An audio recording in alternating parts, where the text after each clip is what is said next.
안녕하세요. 대성마이맥 송희진입니다. 일단 여러분들 3월 모의고사 보느라 조금 고생 많으셨어요. 물론 나는 이거를 당일에 찍는 거는 아니기는 하지만 1학년 친구들은 처음 보는 거라서 조금 당황스러운 마음이 있었겠지만 2학년 친구들도 2학년 친구들대로 1학년 때 내신도 쉽지 않았는데 이런 걸 풀면서 모의고사 그러니까 정시의 길도 쉽지 않구나 라고 생각하면서 이래저래 복잡한 마음이 드는 친구들이 있었을 것 같아요. 어쨌든 모두 수고를 했고 우리가 총 이제 3가지 영역으로 나누면은 화법과 언어, 독서와 작문, 문학 이렇게 있잖아요. 근데 이제 독서와 작문만 전문항 해설을 조금 해보려고 하고 물론 전문항 해설이기는 하지만 오답률 순위를 살펴보고 내가 조금 더 중점적으로 이야기를 애들을 모아서 얘기를 해줄게요.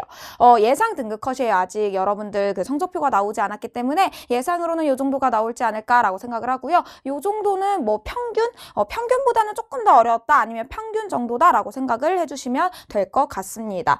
하고 이제 우리가 오답률 순위를 가지고 왔는데 내가 이걸 가지고 온 이유는 물론 EBS 기준으로 가지고 오기는 했지만 내가 여기서 지금 노란색으로 한 친구들이 다 독서와 작문에서 오답률 순위에 든 친구들이에요. 나머지 3가지는 모두 다 문학에서 온 친구들이고 문학에서 나온 3개를 제외하면 모두가 다 독서와 작문에서 나왔다라고 하는 거는 여러분들이 시험장에서 체감하기에는 독서와 작문에서의 난이도가 꽤 힘들게 느껴졌다. 그 다음에 이제 작문 자체가 독서와 작문만 해도 20문제가 되잖아요. 그래가지고 좀 시간적인 압박이 컸을 것이다 이렇게 생각을 하고요. 혹시 화법과 언어에서 틀린 친구들이 있다면은 여러분 언어는 따로 조금 대비를 해주셔야 돼요. 고3 가서 대비한다는 생각하지 말고 올해 여름방학이라든지 아니면 학기 중이라든지 해가지고 언어 그러니까 문법은 빨리 좀 정리를 하시면 좋겠다 정도까지 이야기를 하고 바로 들어가 보려고 합니다. 근데 여러분 내가 원래 평소에 수업을 할 때도 텐션이 엄청 높은 그런 거는 아니지만 내가 오늘 좀 몸이 좀 많이 안 좋아요. 몸살 기운이 있어가지고 새벽부터 이제 열이 나가지고 지금 몸살기가 굉장히 빡센 상태이기 때문에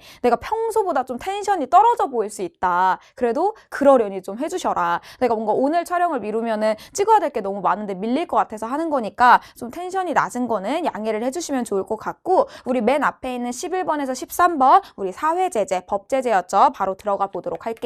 근데 나랑 오프라인에서 수업을 하든 아니면 다른 내 인강이나 작년에 다른 해설 강의를 들었으면 아는 친구들도 있겠지만 내가 법지문을 읽을 때 신경을 쓰는 게 있다면은 2가지 정도를 신경을 써요. 그러니까 나머지는 여러분들이 그냥 독서를 읽을 때 공통적으로 신경을 써주는 친구들이고 유독 법지문을 읽을 때 여기에 눈이 가려고 한다라고 하는 게 뭐가 있냐면 첫 번째는 조건과 결과요.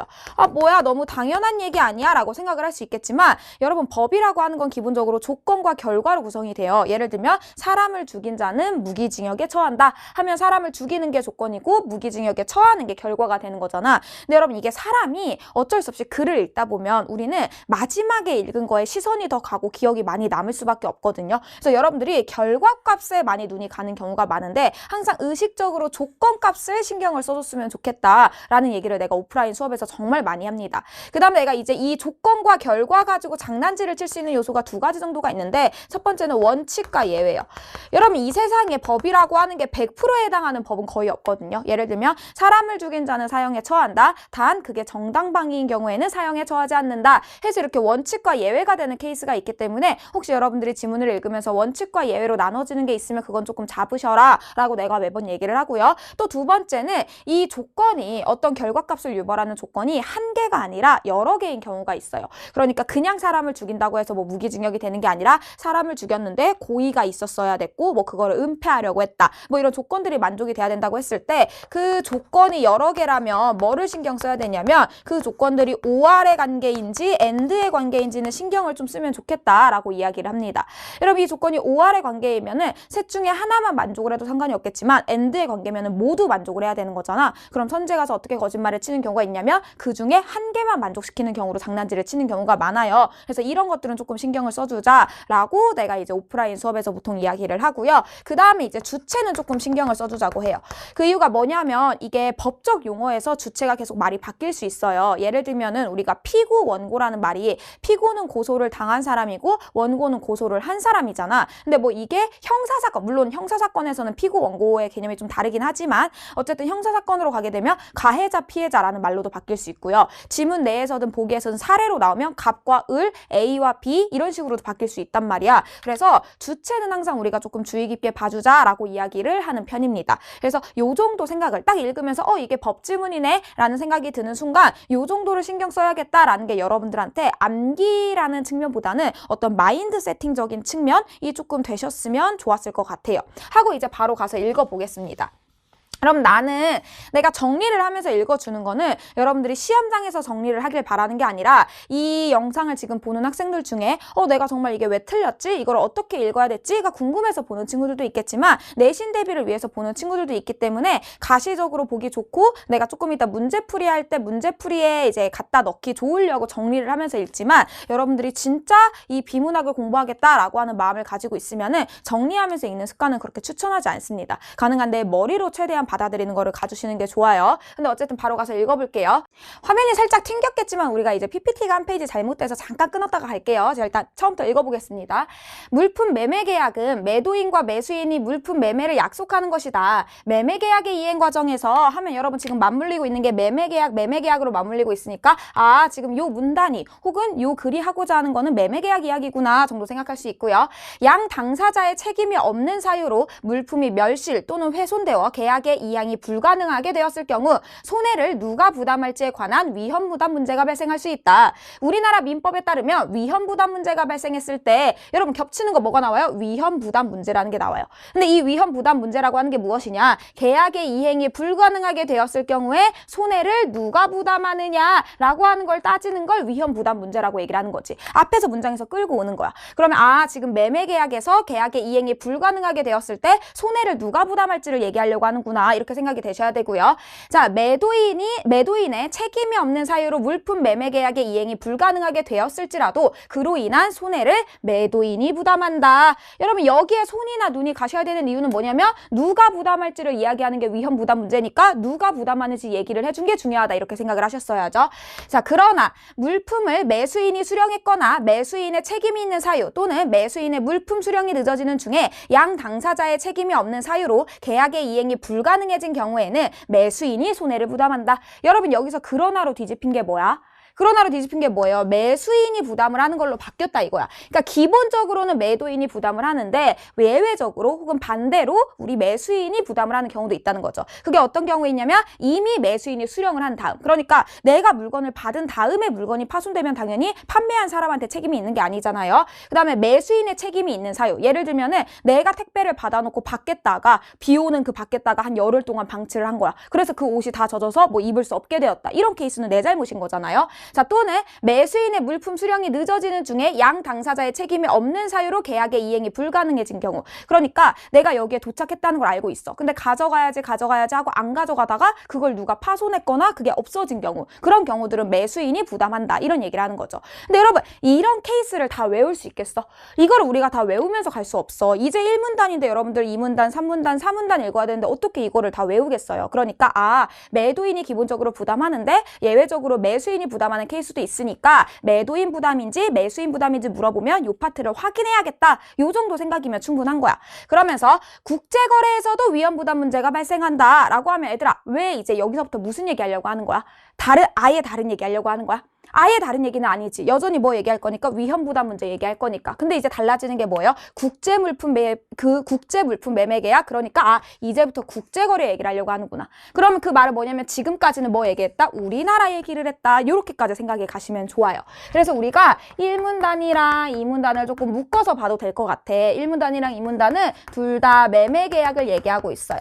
근데 이 매매 계약을 우리나라의 측면에서 1문단에서는 주로 얘기를 했는데 우리나라 측면에서 뭘 얘기하려고 하는 거냐면 이 위험 부담 문제를 얘기하려고 하는 거야. 누가 위험을 부담할까? 이렇게. 근데 우리나라에서는 기본적으로는 매도인이 그 손해를 부담하는 게 맞다. 근데 예외적으로 어떤 경우도 있었다? 매수인이 부담을 하는 경우도 있었다. 매수인이 부담을 하는 경우들이 어떤 게 있었어요? 이미 수령했거나 매수인한테 책임이 있거나 아니면 수령이 늦어지는 경우들이 있었죠. 근데 이거 다 기억할 수 없으니까 요 케이스랑 요 케이스를 다 나눠야겠다 정도까지만 가시면 돼요. 그리고 이제 마지막 문장까지 읽어보면 국제 물품 매매 계약에 관한 유행 유엔 협약, 그러니까 CISG에서는 국제거래에서의 위험 부담에 관해 규정되어 있다 하고 여기서부터 CISG, 그러니까 국제거래에서의 위험 부담 문제로 넘어가는 거죠. 여러분, 이 문장을 넘길 때뿐만이 아니라 문단이 넘어갈 때도 이 문단이 왜 넘어가는지 생각을 하면서 가셔야 돼. 아, 지금 여기서 이런 의도로 문단을 넘겼구나 라는 생각을 하는 게 되게 중요합니다. 자, CISG에 따르면 위험은 매매 계약이 체결된 시점부터 계약 내용의 이행이 완료된 시점에 이르는 동안 매도인에게서 매수인으로 이전된다. 나는 여러분들이 뭐가 보였으면 좋겠냐면 위에서 여기로 오면서 CISG 얘기를 한다는 건 당연하지만 CISG도 위험 부담 문제를 얘기하는 거잖아. 근데 위험 부담 문제가 뭘 얘기하는 거예요? 결국 누가 손해를 감수하느냐 이 얘기를 하는 거죠. 그러니까 나는 요게 보였으면 좋겠어. 그러니까 무슨 말이냐면 매매 계약이 체결된 시점부터 계약이 딱 끝나는 그 시점까지 맨 처음에는 매도인이 그 위험 부담을 가지고 있다가 점점 매수인에게로 바뀐다 이 의미가 되는 거겠죠. 자, 위험 이전은 매매 계약의 이행 과정에서 위험을 부담하는 주체가 변경되는 것을 의미한다. 여러분, 여기 이 두 번째 문장이 아예 새로운 얘기야. 아예 새로운 얘기가 아니지. 이 위험 이전이 뭐가 되는 거예요? 가서 보면은 주체가 변경되는 거잖아. 이게 뭘 의미하는 거야? 요거 의미하는 거잖아. 그대로 받아주는 거죠. 그러니까 앞문장에서는 매도인에서 매수인에게로 이전된다라는 말을 위험 이전이다 혹은 주체가 변경된다. 말만 이렇게 바꾼 거예요. 자, 위험이 매수인에게 이전되기 전에 양 당사자의 책임이 없는 사유로 물품이 멸실 또는 훼손되어 계약의 이행이 불가능하게 되었다면 매도인이 여전히 물품을 공급할 부담을 지게 된다. 여러분, 뭐가 보였어야 돼? 매도인이 부담을 지게 된다. 이게 포인트인 거예요. 왜냐면 지금 우리 매도인이 부담을 지고 있다라고 하는 건 여전히 위험을 누가 가지고 있다는 거야? 매도인이 가지고 있다는 뜻이 될 테니까요. 자, 근데 위험이 매수인에게 이전된 후에는 그 위험 부담을 매수인이 지게 되어 물품 대금을 지급할 의무가 있다 하면 여기서는 뭐래? 매수인이 지급할 의무가 있다라고 하는데, 얘들아, 이 말은 뭐냐면 지금 앞에 상황이 어떤 상황이었어? 그 물건이, 우리가 매매 계약을 한 물품이 멸실되거나 훼손되어서 내가 그 계약의 효과를 얻을 수 없는 상황이야. 그럼에도 불구하고 위험이 이전된 이후에는 매수인은 대금을 지급해야 된다는 거는 내가 받은 물건이 훼손되었거나 내가 받은 물건이 사라졌어도 이미 나한테 위험 부담이 넘어왔기 때문에 너는 그 물건을 못 받아도 돈을 내야 돼, 이 뜻이 되는 거죠. 그럼 여기서 이 지급할 의무가 있다라는 게 결국 무슨 뜻인 거야? 부담을 지게 된다는 똑같은 말로 봐도 되는 거야. 근데 여러분, 내가 아까 시작할 때 얘기했겠지만 법지문에서는 뭐라 그랬어? 결과값만 중요한 게 아니라 조건값도 중요하다 그랬죠. 그러면은 이거를, 그러니까 매수인이 책임지는 결과값과 매도인이 책임지는 결과값을 만들어내는 조건값이 뭐가 되는 거야? 그게 뭐가 되는 거냐면은 위험이 매수인에게 이전되기 전, 위험이 매수인에게 이전된 후가 되는 거죠. 그러니까 여기서 여기로 이전이 되기 때문에 얘가 가지고 있을 때는 당연히 얘가 부담을 지는 거고 얘가 가지고 있을 때는 얘가 부담을 지는 건다, 이렇게 얘기를 하는 거예요. 그러면서 CISG의 위험 이전 규정이 적용되기 위해서는 국제거래에서 매매계약에 대해 당사자 간의 별도의 합의나 관행이 없고 매매계약의 물품이 특정되어야 된다. 여러분, 여기서 나는 여러분들이 무슨 생각이 들었으면 좋겠냐면은 지금 이건 뭘 얘기를 하는 거냐면 여기서부터 여기까지 위험 이전을 이야기했잖아. 근데 이 위험 이전을 규정을 적용하기 위해서는 두 가지 조건이 필요한 거예요. 별도나 합의나 관행이 없어야 되는 거, 그 다음에 물품이 특정되어야 되는 거. 근데 이 두 조건이 무슨 관계가 되는 거야? 둘 다 만족하는 엔드의 관계가 돼야 되는 거예요. 그럼 앞으로 우리가 선지를 보거나 문제를 풀 때 둘 중에 하나만 만족시키는 얘기가 나오면은 절대 안 되겠구나, 이렇게 생각이 되셔야 돼. 그 다음에 이거는 그냥 내가 읽을 때 이렇게 하는 건데, 나는 읽으면서 별도의 합의나 관행이 없어야 되잖아. 그러면 없어야 되고 안 해야 되는 것들 있죠. 그거에 나는 이렇게 표시를 해놓는 편이에요. 괜찮아? 그럼 여러분, 여기까지 우리가 이 문단 내용을 한번 정리해보면, 아, 이거 이제 우리나라에서 얘기하는 케이스가 있고 국제거래로 이야기하는 케이스가 있는데, 국제거래에서는 이렇게 상황을 나누는 게 아니라 위험 이전이라는 말로 표현을 하네요. 위험 이전이라고 하는 건 무엇이냐? 원래는 매도인이 가지고 있었던 위험을 매수인에게 옮겨가는 것을 의미한다. 근데 얘가 가지고 있을 시점, 그러니까 이거를 기준으로, 요 기준을 위험 이전이라고 했을 때 요 시점에는 얘가 부담을 하는 거고 요 시점엔 얘가 부담을 하는구나. 근데 이때 위험 이전이라고 하는 걸 가능하기 위해서는 조건이 두 가지가 필요한데, 합의나 관행이 없어야 되고 플러스 물품이 특정되어야 된다. 이 정도까지는 여러분 머릿속에 들었으면 좋겠는 거야. 뭐 이거는 조금 깔끔해 보이지 않는 것 같아서 지울게요. 이 정도까지는 여러분들이 이 문단을 읽고 잡으셔야 되는 내용이라고 생각을 합니다. 그러고 바로 이제 3문단으로 넘어가서 볼게요. 매매계약의 유형에 따른 위험 이전에 대한 CISG의 내용은 다음과 같다라고 하는데 여러분 앞으로도 여러분들 읽으면서 유형에 따른 이란 말이 나오잖아. 그러면 유형에 따라서 CISG의 내용이 당연히 같겠어, 다르겠어? 여러분 우리 수학 문제도 유형이 달라지면 답이 달라지는 것처럼 유형이 달라지면 내용도 달라질 수밖에 없는 거야. 그래서 이거 자체가 뭐냐면 경우의 수를 분류해주세요. 혹은 그들끼리 VS 구도를 만들어주세요. 이 정도 생각이 들면 너무 좋을 것 같아요. 근데 일단 계속 가서 읽어볼게요. 매매계약에 물품의 운송이 포함되어 있고 매도인이 물품을 운송인에게 특정한 장소에서 인도할 의무가 없는 경우, 없으니까 나 이렇게 표현했어요. 위험은 물품이 매도인으로부터 최초의 운송인에게 인도된 시점에 매수인에게 이전된다. 여기까지 읽고 여러분들이 당장 뭘 잡아야 될지 조금 힘들 수 있어. 근데 그 다음 문장을 읽어볼게요. 여러분 우리가 꼭 이렇게 가면서만 잡는 게 아니라 뒤에서 잡고 나면 앞에서 뭘 얘기하고자 했는지가 더 명확해지는 경우들도 있거든요. 이와 같이 위험 이전 시점을 정하는 이유는 운송의 결과에 따른 손해배상과 보험금의 지급 청구 및 수령에 매수인이 매도인보다 용이하기 때문이다 하는데 여러분 직접적으로 똑같진 않지만 여기까지 나왔던 내용과 여기까지 나왔던 내용에서 맞물릴 수 있는 게 뭐가 있게? 맞물릴 수 있는 게 잘 안 보일까? 나는 여러분들이 보였으면 좋겠어. 뭐가 보였으면 좋겠냐면 위험 이전 시점 이게 보였으면 좋겠어요. 그래서 뭐라고 나와? 위험이 물품의 매도인으로부터 최초의 운송인에게 인도된 시점에 이전된다라고 얘기하잖아. 근데 여기서 위험 이전 시점을 이렇게 얘기를 하잖아. 그러면 지금 요 문단에서 하고 싶은 거는 언제 위험이 이전되는지 이야기를 하고 싶은 거야. 근데 그게 경우의 수마다 다르구나 이렇게 생각이 됐어야 돼요. 그러니까 우리가 이 문단에서 무슨 얘기를 하고 왔어? 위험 이전 얘기를 하고 왔잖아. 근데 이제부터 무슨 얘기를 하려고 하는 거야? 저 위험 이전이 언제 이루어지느냐. 근데 그게 계약의 내용에 따라서 유형별로 다르다. 이 얘기를 하려고 하는 거예요.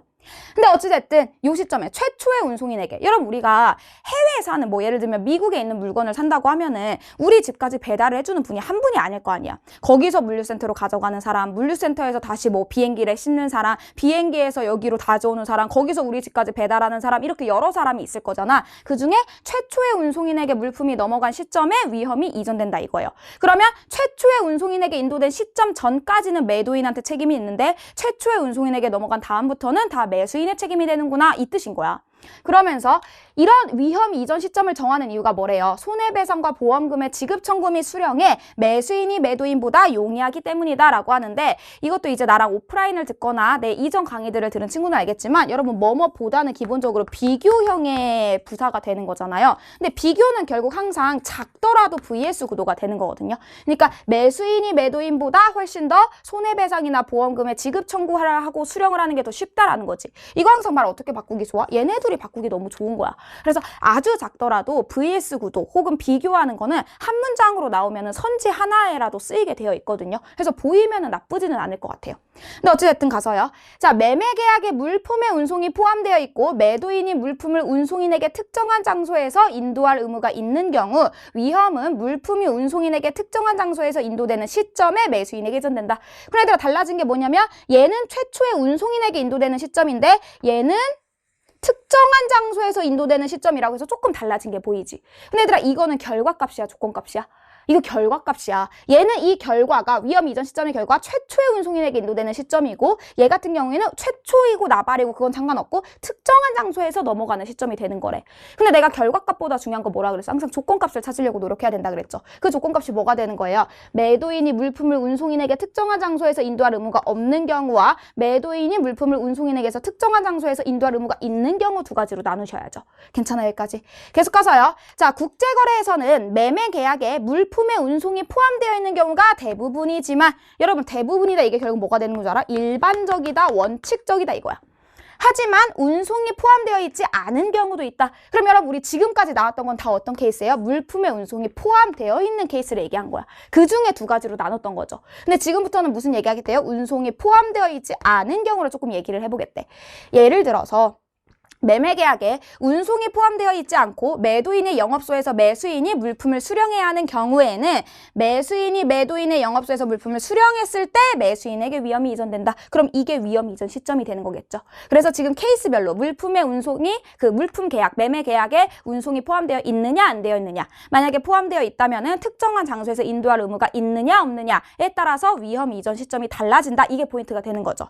또 가서 볼게요. 한편이라고 나오는데 이것도 내 오프라인 수업 들은 친구들은 알겠지만 한편이라고 하는 접속사는 무작정 뒤집는 접속사가 아니라 뭔가 화제를 추가하거나 아니면 살짝의 전환, 그러니까 뒤집다기보다 살짝 비트는 경우가 많거든요. 근데 여기서 약간 추가에 가깝다고 볼 수 있는데 원유, 천연가스와 같은 물품은 운송 중에 매매 계약이 빈번하게 이루어진다. 이 경우에는 물품에 관한 위험이 계약 체결 시에 매수인에게 이전된다. 그럼 여기서도 뭐 잡아야 돼, 얘들아? 여전히 위험 이전 시점을 잡아야 돼. 근데 이거는 결과값이니까 조건값이 뭐가 되는 거예요? 운송 중에 매매 계약이 이루어지는 경우구나. 이렇게 잡으셔야죠.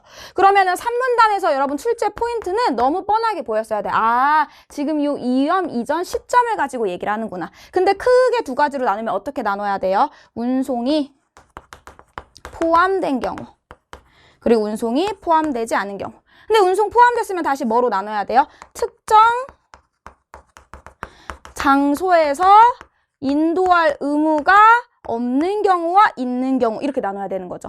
그럼 애들 아까 뭐라 했어? 운송이 포함되어 있지 않을 때는 뭐라 그랬어요? 그때는 언제 되면 된다 그랬어? 영업소에서 물품을 수령했을 때 매수인이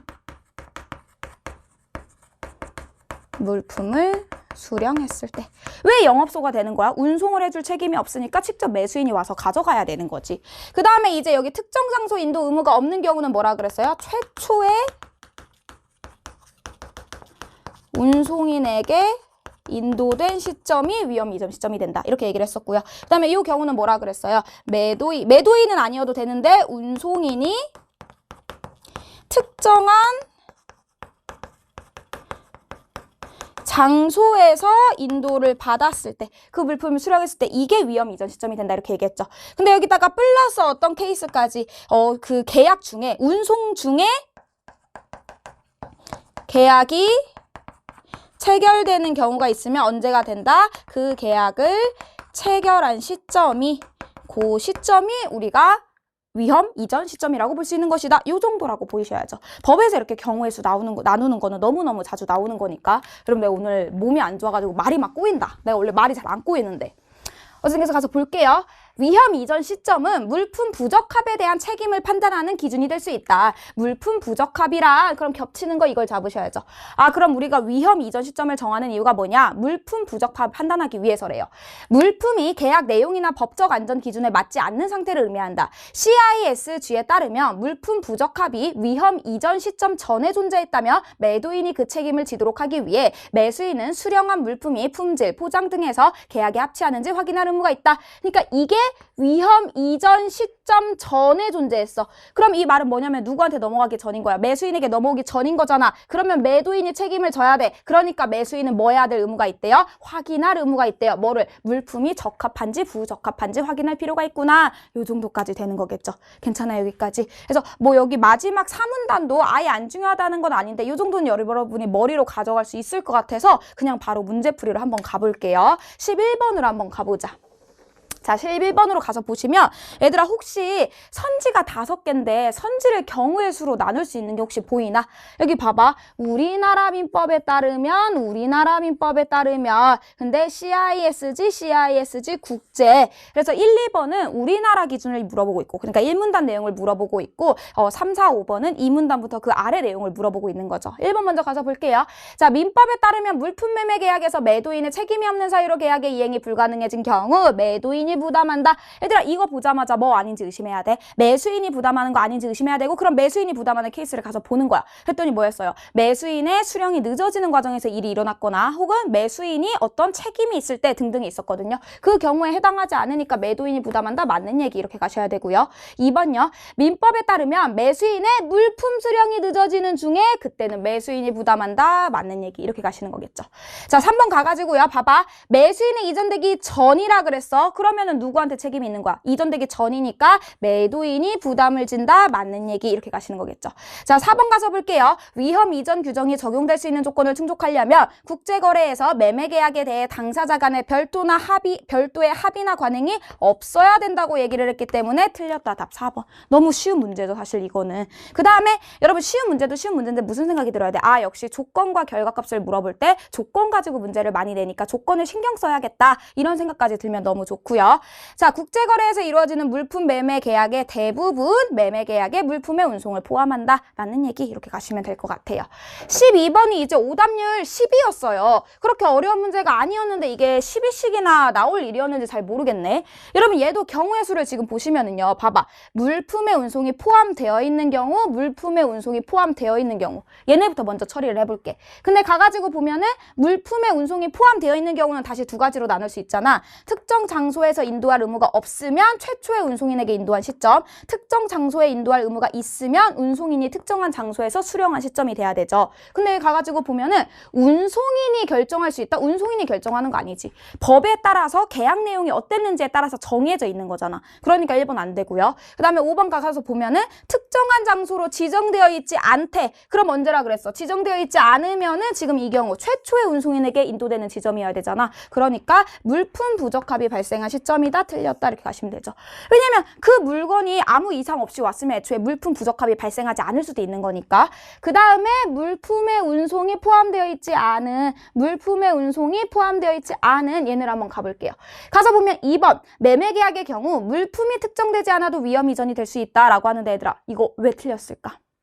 아까 여러분 이 위험 이전이 가능하기 위해선 조건이 두 가지가 엔드여야 됐어요. 합의나 관행이 없어야 되고요. 물품이 특정되어야 된다 그랬어. 근데 이거 엔드였기 때문에 둘 중에 하나라도 만족시키지 못하면 이 위험 이전 가능해 불가능해? 불가능한 거야지. 그럼 여기서 이게 특정되지 않아도 하는 순간 조건 하나 만족 안 했으니까 뭐 자체가 불가능한 거예요? 위험 이전 자체가 불가능하다. 이렇게 되셔야죠.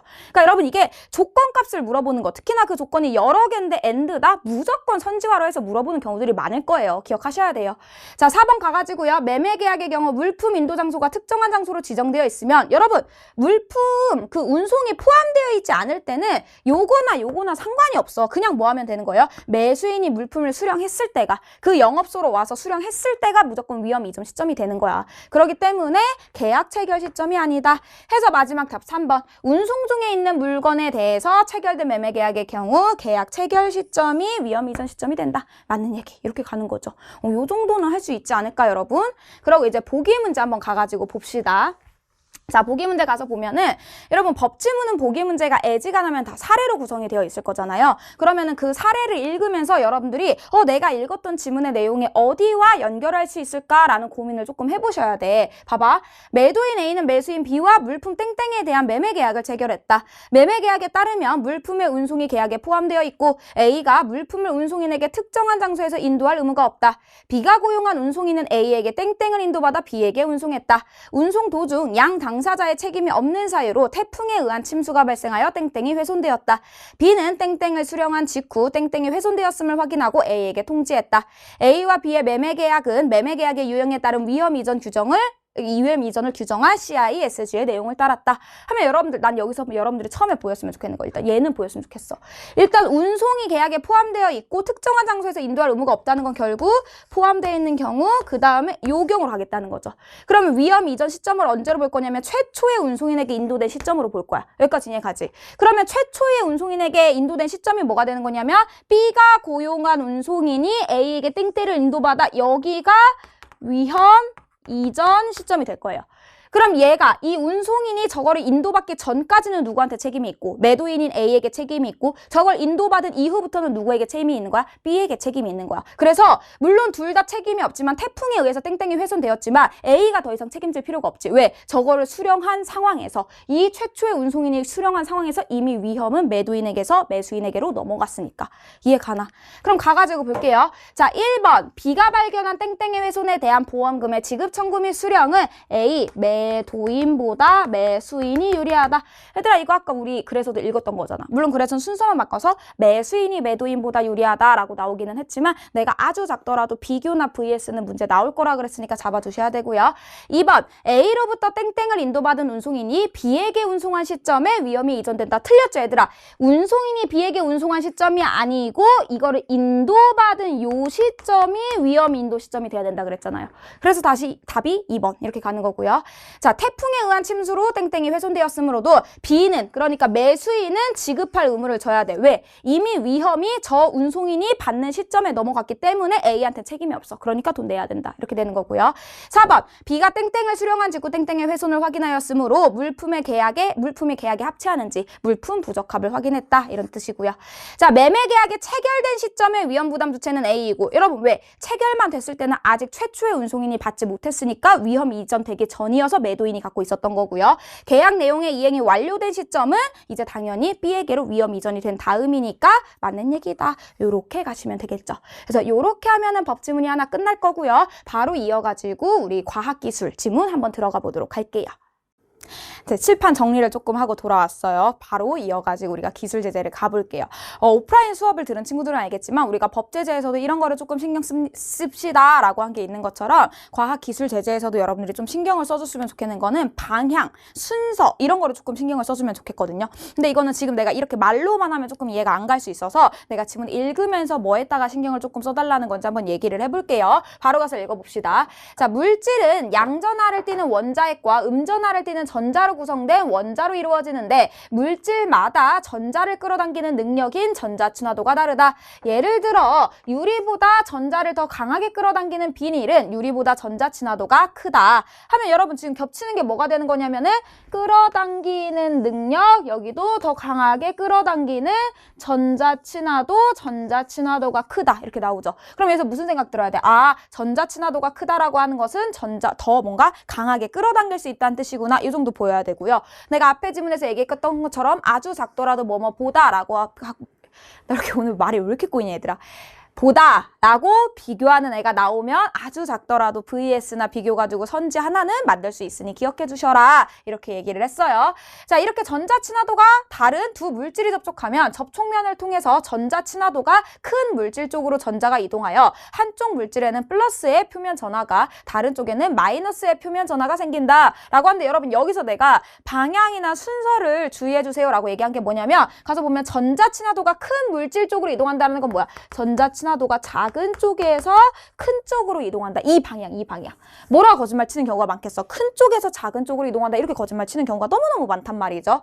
그러면서 자, 이러한 원리에 기반하여 전류를 발생시키는 것이 마찰, 전기, 나노, 발전기 그러니까 DENG이다. 이렇게 얘기를 하죠. 그럼 여기까지 읽었을 때 뭐 가져갈 수 있는 거 얘기해 볼까? 아, 전자 친화도라고 하는 것은 뭐다? 전자를 그러니까 당연히 끌어당기는 능력이 더 크면은 전자 친화도가 높다 이렇게 얘기를 하는 거겠죠. 근데 이게 뭐가 뭐보다 더 크다? 유리보다 비닐이 더 크다. 유리보다 전자를 더 강하게 끌어당기는 비닐을 했으니까 비닐이 유리보다 크다. 이거는 당연히 출제 포인트라고 생각을 하시면 좋겠고요. 그럼 얘들아 어떻게 돼야 돼? 얘가 더 작고 얘가 크니까 여기서 여기로 전자가 이동하는구나. 여기가 작은 거고 여기가 큰 거다. 요 정도까지는 생각이 가셔야죠. 괜찮죠?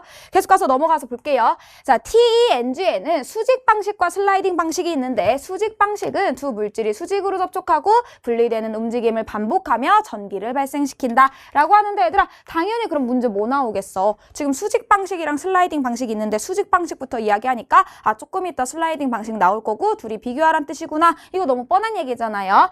자, 그림과 같이 전자 친화도가 큰 물질 A와 전자 친화도가 작은 물질 B에 전극을 붙여 외부 도선으로 연결했다고 가정해보자. 그러니까 뭐가 되는 거야? A가 있고 B가 있는데 이게 외부 도선이 되는 거예요. 이렇게 되어 있는 상태가 되는 거죠. 그때 1번처럼 작동을 시작하기 전에 A와 B는 분리되어 있으며 이때 A와 B는 전 전기적으로 중성이고 두 물질 사이에 전이차가 없는 전기적 평형 상태이다 하는데 여러분 나는 이런 생각이 들었으면 좋겠어. 지금 이제 그림을 봤을 때 여기가 1번이고 여기가 2번이고 여기가 3번이죠. 근데 여러분 과정을 그냥 이렇게 해준 것도 아니고 여기에 1번, 2번, 3번 해가지고 번호까지 지금 달아준 거잖아. 그러면 너네한테 출제자가 원하는 게 뭐라고 생각해요, 여러분? 당연히 출제자가 원하는 게 1번 단계와 2번 단계와 3번 단계를 비교할 수 있어야 돼요. 당연히 1번에서 2번으로 됐을 때는 다른 점이 있었을 거고 2번에서 3번 됐을 때도 다른 점이 있을 거잖아. 이렇게 단계를 명확하게 구분을 해준 경우는 각 단계를 제대로 구분해달라라는 의미라고 생각을 해주시면 좀 좋을 것 같거든요. 그래가지고 나는 무슨 생각을 했냐면 1번처럼 작동을 시작하기 전에 분리되어 있는 경우와 그 다음에 가가지고 보면은 자 볼게. 진동이나 압축과 같은 외력이 가해져서 두 물질이 접촉하면 두 물질의 전자친화도 차이로 인해 접촉면을 통해서 전자가 B에서 A로 이동하여 이와 같이 접촉면에서 서로 반대부의 표면 전하가 형성된다. 그럼 2번 케이스로 가려면 무슨 상황이 있어야 돼요? 진동이나 압축과 같은 외력이 가해져서 접촉하는 상황이 돼야 돼. 그러니까 이게 분리되어 있는 상황에서 접촉하는 상황이 됐을 때 뭐가 바뀌냐? 이게 포인트가 되는 거야. 그러면은 이 처음에는 뭐냐면 A와 B는 각각 다 전기적으로 중성이었고 두 물질 사이에 전이차가 없어서 평형을 이루고 있는 상태였대요. 근데 여기로 가서 얘네가 만나게 되면은 전자 친화도 차이로 인해서 접촉면을 통해서 전자가 B에서 A로 이동한대. 얘들아 왜 하필 B에서 A로 이동하는 걸까? 우리 이미 1문단에서 읽었잖아. 어떻게 되니까? 전자 친화도가 작은 곳에서 전자 친화도가 큰 쪽으로 이동을 해야 되니까 이 생각이 들어야 돼요.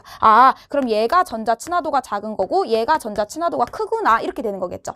그래서 이와 같이 접촉면에 서로 반대부의 표면 전하가 형성된다. 그럼 우리 앞에 1문단 마지막에서도 뭐라 그랬어요? 이렇게 이동을 하다 보면 한쪽 물질에는 플러스의 표면 전하가 다른 쪽에는 마이너스의 표면 전하가 생겼죠. 근데 여기 가서 보면은 플러스가 그러면 작은 쪽, 전기 친화도가 작은 쪽에는 표면에 플러스가 생기고 전기 친화도가 큰 쪽에는 마이너스 표면 전하가 생기는구나. 이렇게 접근을 하셔야죠. 물론 물리를 하거나 해서 이게 조금 더 이해를 하는 게 쉬운 학생들도 있겠지만 배경 지식이 있어서 나쁘진 않지만 국어는 국어적으로만 일단 접근을 해보자고요. 계속 가서요. 자, 이때 형성되는 플러스 전하와 마이너스 전하의 양은 서로 같고 전하의 분포는 평형을 이루며 두 물질이 접촉해 있으므로 전이차가 없다. 그럼 뭐야 얘들아? 얘네가 접촉을 했다라는 건 달라져. 그래서 얘가 이동한다라는 건 달라지지만 이때도 공통점이 뭐가 되는 거냐면 전이차가 없는 전기적 평형 상태이다. 전하의 분포는 평형을 이루고 전이차가 없다. 이렇게 보였어야지. 그럼 여기까지 읽고 들어야지 생각이 분리되어 있건 붙어 있건 둘 다 전이차가 없는 전기적 평형 상태를 이루는구나. 다만 떨어져 있을 때는 전자가 이동하지 않는데 붙게 되면 전자가 이동한다는 뜻이구나. 요 정도 생각까지는 할 수 있지 않을까 여러분. 우리 2문단 3문단 묶어가지고 볼 건데 자 1단계 분리되어 있던 시점 2단계 접촉하게 되는 시점이죠. 그럼 분리되어 있을 때는 뭐가 되는 거야? 전자의 이동도 없어. 대신에 뭐도 없는 상황이 되는 거야? 전이차도 없어. 얘들아 전이차가 없다라고 하는 게 결국 무슨 뜻이 되는 거야? 전기적으로 평형을 이루고 있다 이 뜻이 되는 거죠. 근데 접촉하게 되면 어떻게 될 거예요? B에서 A로 전자가 이동할 거야. 이거는 차이점이 되는 거죠. 그러니까 작은 쪽에서 큰 쪽으로 이동을 하기는 할 거야. 근데 뭐는 똑같을 거야? 전이차가 없다라는 건 똑같을 거야. 이 정도까지 생각이 가셔야 돼요.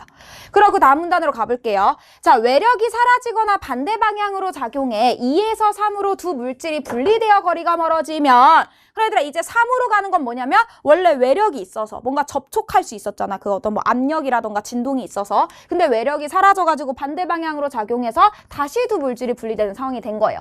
그래서 거리가 멀어지면 표면 전하 사이의 거리 변화로 인해서 두 물질 사이에 뭐가 중요한 거야? 전이차가 발생한다. A와 B는 각각 전기적으로 중성이 되기 위해 전자가 외부 도선을 통해 A에서 B로 이동하여 전류가 흐르는데 이때 전류가 양의 값으로 측정된다. 얘들아 여기서 뭐 보여야 될까?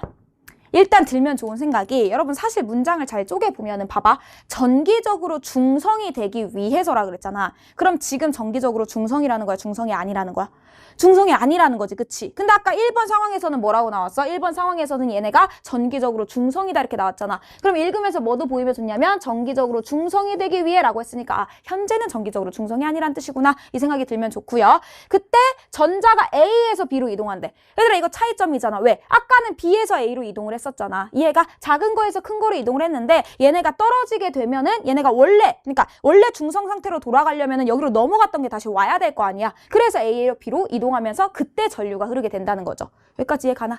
그때 전류의 방향은 전자 이동 방향과 반대이므로 전류는 B에서 A로 흐른다. 아, 얘들아, 방향성 가지고 장난들 치기 너무 좋을 것 같지 않아? 여기까지 읽고 여러분들이 들어야 되는 게 뭐야? 아, 여기로 가게 되면은 분리되어 있다가 접촉되어 있다가 다시 분리를 시키는구나. 그럼 뭐가 되는 거예요? 여기서 여기로 다시 간다 이거야. 근데 그 이유가 뭐해? 뭐를 위해서? 전기적인 중성을 위해서. 이때 전기적 중성이었는데 여기서 여기로 넘어가면서 중성이 아니게 됐을 거 아니야. 왜냐면 A가 전기 친화도가 더 커서 전자를 끌어당기니까. 근데 원래 상황을 회복하기 위해서 여기서 여기로 다시 전자가 흘러간다는 거죠. 이때 그러면 뭐라 그랬어? 전위차가 생긴다라 그랬잖아. 그래서 전위차가 생겨서 어떻게 된다 그랬어? 전류가 흐르는데 그 전류는 전자와는 반대라서 어떻게 흐른다? B에서 A로 흐르게 된다. 그러니까 전자의 방향과는 반대다. 여기까지는 되셔야죠. 괜찮아. 계속 가서요. 다시 2번과 같이 접촉이 진행되면 전자의 이동 방향, 즉 전류의 방향도 반전되고 이 과정에서는 전류가 음의 값으로 측정된다. 얘들아, 뭐 보여야 돼? 이때 양의 값, 이때 음의 값 보여야지. 아, 그러면 지금 얘네 둘은 서로 반복할 수 있다라는 거예요. 붙었다가 떨어졌다가 붙었다가 떨어졌다 하면서 전류를 발생시키는데 이때 전류가 이렇게 B에서 A로 흐르게 되는 거, 이거는 우리가 양의 값이라고 얘기를 하지만 다시 이렇게 되면은 B에서 A니까 전류는 A에서 B로 흐르게 될 거 아니야. 그치? 그러면 이때 흐르게 되는 전류는 우리가 뭐라고 표현을 한다? 음의 값이다. 이렇게 표현을 한다는 거죠. 괜찮죠? 그러면서 이러한 접촉 분리 과정이 반복되면 전류의 방향이 주기적으로 바뀌는 교류 형태. 당연히 계속 바뀌겠죠. 왜냐면 3번일 때는 A에서 B로, 2번일 때는 B에서 A로 이렇게 될 테니까요. 그래서 내가 제대로 얘기했죠? 주기적으로 바뀌는 교류 형태의 전류가 나타난다 해서 뭐만 보이면 돼요. 아, 전류의 방향이 바뀐다더라. 요거까지만 보시면 될 것 같아요. 괜찮아, 여기까지. 그러고 이제 3문단으로 가셔가지고요. 한편 슬라이딩 방식은 해가지고 이제 슬라이딩 방식이 나오죠.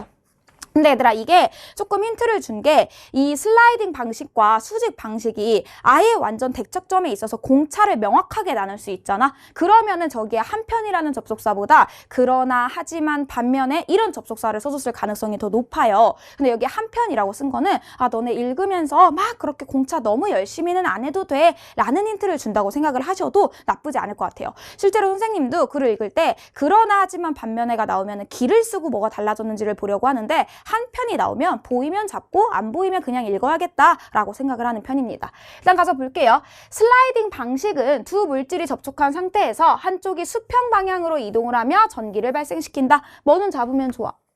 이건 잡으면 좋지 않아? 차이점이잖아. 우리 수직 방식은 수직 방향이었으니까요.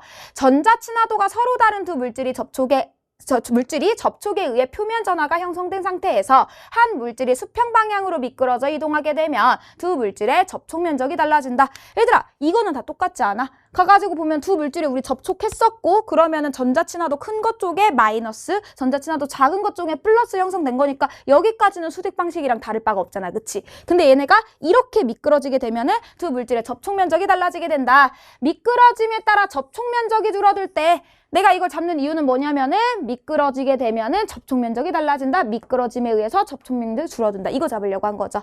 이때 접촉하지 않게 된 부분의 표면 전하는 상대적으로 평형을 이룰 전하가 없어 두 물질 사이에 전이차가 발생한다. 얘들아, 얘네가 붙어있는 애들은 여기 위에는 마이너스가 아래는 플러스니까 걔네끼리 붙어있으니까 걔네끼리 평형을 이루잖아. 근데 이렇게 되면서 안 붙게 되는 애들은 밑에 애들이 받쳐줄 플러스가 없으니까 전기적 평형을 이루지 못하는 상황이 되는 거잖아. 이해가 무슨 말인지? 그래서 뭐가 보여야 돼? 전이차가 발생한다. 이게 보여야죠. 아, 그럼 접촉하지 않게 된 부분에 전이차가 발생하는구나.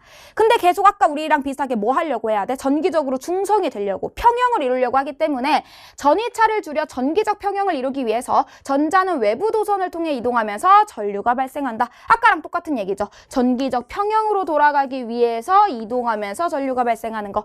이후 줄어들던 접촉 면적이 다시 늘어나기 시작하면 전류의 방향도 반전된다. 얘들아, 이렇게 돼서 줄어들었는데 다시 늘어나려면 어떻게 해야 돼? 다시 반대 방향으로 가야 되는 거잖아. 이게 결국 줄어들던 접촉 면적이 다시 늘어난다는 건 반대로 미끄러지면 이 뜻이 되는 거죠. 그러면은 전류의 방향이 반전된다. 이렇게 되는 건데 이거 수직 방식이랑 별 다를 거 없지 않나요? 그래서 여러분들이 3문단을 읽고 들었으면 좋겠는 생각은 아, 여기서는 이제 슬라이딩 방식 얘기를 하는데 얘네가 접촉하고 있다가 미끄러져. 그럼 어떻게 돼? 접촉하지 않는 부분이 생겨. 그럼 이 접촉하지 않는 부분에 뭐가 발생하게 된다? 전이차가 발생하게 된다. 그럼 아까랑 똑같이 전이차가 발생하게 되면 다시 전기적인 평형 상태를 이루기 위해서 전류가 흐릅니다. 이렇게 얘기하는 거 아닙니까? 그래서 얘랑 크게 다르지 않지만 방향만 조금 다르게 되는 거겠죠. 문단 넘어가서요. 접촉에 관련된 기계적 움직임을 전자이동이라는 전기적 에너지로 변환시키는 마찰전기 나노 발전기의 성능을 향상시키기 위해서는 유효 접촉 면적을 늘리는 것이 중요하다라고 하는데 얘들아 봐봐. 내가 문단 넘어갈 때 이거 문단이 왜 넘어가는지 좀 신경을 써주세요 라고 이야기를 하잖아. 여러분 지금 여기서 문단을 넘기는 게 이 슬라이딩 방식에 한해서만 다음 문단이 받아주는 것 같아. 여러분 여기서 마찰 전기 나노 발전기가 뭐가 되는 거예요? 여기 맨 앞에 보면 마지막에 뭐라 그랬어? 이렇게 전류를 발생시키는 것이 마찰 전기 나노 발전기이다. 근데 그 마찰 전기 나노 발전기가 뭐랑 뭐가 있는 거야? 수직 방식이랑 슬라이딩 방식이 있는 거죠. 그러면 요 마지막 문단은 뭐가 되는 거예요? 수직 방식이랑 슬라이딩 방식을 묶어서 얘기를 해주고 있구나라는 생각이 들어야 돼요, 여러분. 문단 넘어갈 때 그 문단이 왜 넘어가는지를 꼭 보셔야 돼요. 그러니까 지금부터 뭐 얘기해 주는 건 줄 알아? 그 둘의 공통점을 얘기를 해주는 거야. 봐봐. 접촉에 관련된 기계적 움직임. 수직 방향은 수직으로 붙었다가 떨어지고 슬라이딩은 이렇게 가로로 붙었다가 떨어지는 접촉에 관련된 기계적 움직임을 전자의 이동이라는 전기적 에너지로 변환시키는 이런 발전기의 성능을 향상시키기 위해서는 유효 접촉 면적을 늘리는 것이 중요하다. 여러분 여기서도 방향은 중요하게 가져가셔야 되고요. 두 개를 묶고 있다는 게 보였으면 좋겠어요. 계속 가서요. 겉으로 보기에는 평평한 원으로 보이는 물체도 미세하게 보면 표면에 존재하는 높낮이가 균일하지 않아 일부 지점만 접촉하는 경우가 많다. 따라서 여러분 이거 밑줄인데 내가 하늘색으로 못 바꿔 왔어. 미안해. 여기까지가 밑줄이었을 거예요. 접촉면에 균일한 높낮이를 갖는 미세한 나노 패턴을 만든다면 실제로 맞닿는 접촉면을 접촉점을 늘릴 수 있다. 얘들아 이거 그 이유가 뭐야? 목표가 뭐를 위해서? 유효 접촉 면적을 늘리기 위해서 이렇게 되는 거지. 얘들아 유효 접촉 면적이라는 게 뭐예요? 얘네끼리 붙을 수 있는 거. 여러분 얘네가 전류가 어떻게 발생하는 거야? 붙었다 떨어졌다가 떨어졌다 가면서 붙었다 떨어졌다 가면서 발생하는 거잖아. 그러면은 붙는 지점이 많으면 많을수록 떨어지는 지점이 많으면 많을수록 그만큼 전류가 많이 생기지 않겠어? 이만큼만 붙었다 떨어지는 것보다 이만큼 붙었다 떨어지면은 전자의 이동이 더 많고 활발할 거고 전자의 이동이 많을수록 전류는 더 많이 흐르게 될 테니까요. 이해가 무슨 얘기인지. 그래서 여기서 접촉면의 균일한 높낮이를 갖는 미세한 나노 패턴을 만드는 이유가 유효한 접촉 면적을 늘리기 위함이구나. 요 정도까지는 생각을 하시면 좋을 것 같아요. 바로 문제로 가서 볼게요. 얘들아 14번은 너무 쉬워서 나 그냥 답만 얘기하고 넘어갈게. 내가 뭐라 그랬어? 아주 작더라도 VS 구도는 문제를 안 낼 수가 없다라고 얘기했었죠. 우리 아까 여기서 비닐과 유리를 VS로 가져갔었죠. 비교로 가서 유리는 비닐보다 전자 친화도가 작기 때문에 여기까지는 맞아요. 근데 전자 친화도가 작으면 강하게가 아니라 약하게 끌어당긴다. 이렇게 되는 거니까 뭐 설명하지 않아도 될 것 같아요. 가가지고 15번 가서 볼게요. 지금 이게 이제 수직 방식과 슬라이딩 방식을 물어보는 건데 공통점, 차이점 이렇게 물어보는 거죠. 5번부터 가서 보시면은요. 미끄러짐이나 진동 압축인데 진동 압축이 기억이고 미끄러짐이 니은이어서 5번 안 되는 건 넘어갈게요. 그 다음에 4번 전류의 방향은 전자의 이동 방향과 반대이다. 여러분 이거는 방식에 따라 달라지는 거야. 원래 전류라고 하는 게 전자의 이동과 반대로 흐르는 거잖아. 그럼 이거는 둘의 공통점이 돼야 되니까 틀렸다. 이렇게 가시는 거고요. 이거를 니은이 맞니 기억이 맞니로 따지는 게 아니라 출제자가 원하는 게 공차를 물어보는 거니까 여러분들도 공차로 접근을 하셔야죠. 문제 풀 때. 3번 가가지고요. 전기적 평형 상태를 유지하기 위해서 전하가 이동한다. 얘들아 이거 공통점이지 않아? 기억도 전기적 평형 상태가 되기 위해서 전자가 작은 쪽에서 큰 쪽이 아니라 큰 쪽에서 작은 쪽으로 이동하는 거였고 그 다음에 니은도 마찬가지였잖아. 이거 공통점이어서 안 된다. 이렇게 얘기를 하셔야 되고요. 그 다음에 수평 방향으로 이동하는 건 차이점이잖아. 니은에만 해당하는 거. 그래서 틀렸고 1번. 결국 여러분 1번이 답으로 나오는 건 뭐예요? 마지막 문단이 그 슬라이딩 방식만 받아주는 게 아니라 수직과 슬라이딩 방식을 동시에 받아준다는 걸 알고 있느냐를 이제 요구하는 문제였던 거죠. 바로 넘어갈게요. 자, 16번 오답률 8이었어요. 근데 이게 내 오프라인 수업을 들은 친구들은 내가 매번 얘기를 하는데 여러분 이렇게 이유를 물어보는 긍정 발문 있죠. 그러니까 적절한 거 고르라고 하는 긍정 발문 있지. 이거는 속어로 푼다는 개념보다 저 가의 이유가 뭘지를 여러분들이 지문을 읽고 미리 머릿속으로 생각을 하고 내가 머릿속으로 생각한 걸 선지화한 걸 찾겠다라는 마인드여야 돼. 여러분 가의 밑줄이 얼마큼 되어 있어요? 미세한 나노 입자를 만든다. 미세한 나노 패턴 입자를 만든다라고 나와 있어. 근데 그 이유가 뭐였어? 우리 얘기할 수 있잖아. 그 이유가 뭐야? 뭐 하려고? 유효 접촉 면적이었죠. 면적을 늘리려고, 유효 접촉 면적 늘려가지고 뭐 하려고, 전자 많이 이동하게 해가지고 전류 많이 발생하게 하려고, 그냥 그걸 답으로 찾는 거예요. 그러면은 답이 1번 되는 게 어렵지는 않아요. 유효 접촉 면적이 늘어나면 표면 전하가 더 많이 형성될 거고, 그러면 전자 이동들이 더 많아지면서 전기 에너지를 얻을 수 있기 때문이다, 이렇게 되는 거야. 근데 이제 나머지 선지가 아닌 이유도 설명을 해보면, 여러분 이 2번은 되게 중요하거든요. 왜냐면 실제로 맞닿는 접촉면이 늘어난다? 이거 똑같은 얘기잖아. 유효 접촉 면적이 늘어난다라는 거랑. 근데 2번이 왜 틀렸을까, 여러분? 더 많은 전기 에너지도 똑같은 얘기잖아. 근데 왜였을까? 여러분, 내가 혹시 아까 과학기술은 시작하기 전에 방향이나 순서에 주의해주세요 라고 이야기했던 거 기억나요? 여러분, 앞으로 가가지고 마지막 문단을 볼게요. 봐봐. 접촉면의 균일한 높낮이를 갖는 미세한 나노 패턴을 만든다면 실제로 맞닿는 접촉면을 늘릴 수 있다. 그럼 얘들아, 이게 먼저고 그 다음에 얘가 되는 거죠. 그쵸? 근데 여러분 여기서는 뭐라고 얘기를 했냐면 가서 보시면은 미세한 나노 패턴이 형성돼요. 근데 얘가 늘어나면이라고 그랬잖아. 근데 순서 어떻게 해야 돼? 반대로 가야지. 얘가 형성되면 이렇게 되니까 이거 뭐로 장난질 친 거예요? 선후로 장난질 쳤다. 여러분 우리 과학기술은 선후로 장난질 치는 경우가 너무 많아요. 다른 지문보다도 선후에 신경을 조금 많이 써주셔야 됩니다. 그리고 3번 가가지고 보면요. 유효 접촉 면적이 같다면 작은 움직임으로도 전류의 방향을 역전시킬 수 있어 더 많은 전기 에너지를 얻을 수 있기 때문이다. 근데 여러분 우리가 나노 패턴 입자를 만드는 이유는 뭐였냐면 갖기 위해서가 아니라 늘리기 위해서였기 때문에 틀린다. 이렇게 가시면 되겠고요. 그 다음에 4번 접촉하지 않게 되는 부분의 표면 전하가 외부 도선을 통해 이동하게 되어 더 많은 전기 에너지를 얻을 수 있기 때문에 라고 하는데 여러분 접촉하지 않게 되는 부분의 표면 전하가 외부 도선을 통해 이동하는 건 맞거든요. 근데 이거는 미세한 나노 패턴을 만드는 거랑은 상관이 없어. 이 미세한 나노 패턴을 만드는 건 저 미세한 나노 패턴을 만들든 안 만들든 접촉하지 않는 부분의 전하는 이동을 하기는 해요. 다만 그 이동량을 더 극대화시키기 위함인 거거든요. 그래서 요거는 요거에 대한 이유라고 볼 수 없기 때문에 틀린다 이렇게 생각을 하시면 됩니다. 그 다음에 이렇게 한다고 해서 더 많은 전기 에너지가 되진 않아요. 이거는 그냥 기본적인 원리가 되는 거거든요. 5번 물체에 존재하는 높낮이의 차이를 극대화하면 얘들아 높낮이의 차이가 극대화되면 이게 무슨 뜻이냐면은 원래는 뭐 한 이 정도 되는 거랑 뭐 이 정도 되는 게 만나면은 뭐 이렇게 되는 게 만나면 이렇게 얘네 붙였을 때 여기만 접촉하고 나머지는 접촉 안 하게 될 거 아니야. 근데 높낮이 차이를 극대화한다라고 하는 건 막 이런 애들이랑 막 이런 애들을 만나게 하겠다는 거잖아. 그럼 둘이 맞붙겠어 안 붙겠어? 안 붙어요. 그럼 이거는 무슨 말이 돼버리냐면 유효 접촉 면적을 줄이겠다는 얘기가 돼버려. 그래서 반대 케이스로 가고 있으니까 틀렸다 이렇게 가시는 거죠. 근데 이렇게 속으로도 갈 수 있지만 시험장에서 여러분들이 이유를 물어보는 긍정 발문을 풀 때는 소거한다라는 마인드가 아니라 내가 머릿속으로 이미 답이 될 친구를 타겟팅을 먼저 해놓고 내가 머리로 생각한 거를 선지로 바꿨을 때 적절하다고 볼 수 있는 것을 찾아야겠다라는 마인드면은 더 좋을 것 같아요. 하고 여기 지문에서 이제 마지막 문제 한번 볼게요. 가서 봅시다. 자, 보기는 마찰전기 나노발전기를 만들어서 전류를 측정한 실험 내용의 일부이다. 이에 대한 이해로 적절하지 않은 것은 해서 이게 오답률 6이었죠. 뭐 꽤 높다고 볼 수 있겠는데요. 자, 비닐과 유리에 전극을 붙이고 중심부를 외부 도선으로 연결하여 바람이 불면 두 물질이 마찰하도록 만들었다. 고정되어 있는 유리와 달리 비닐은 바람개비의 회전에 따라서 함께 회전하도록 하였다.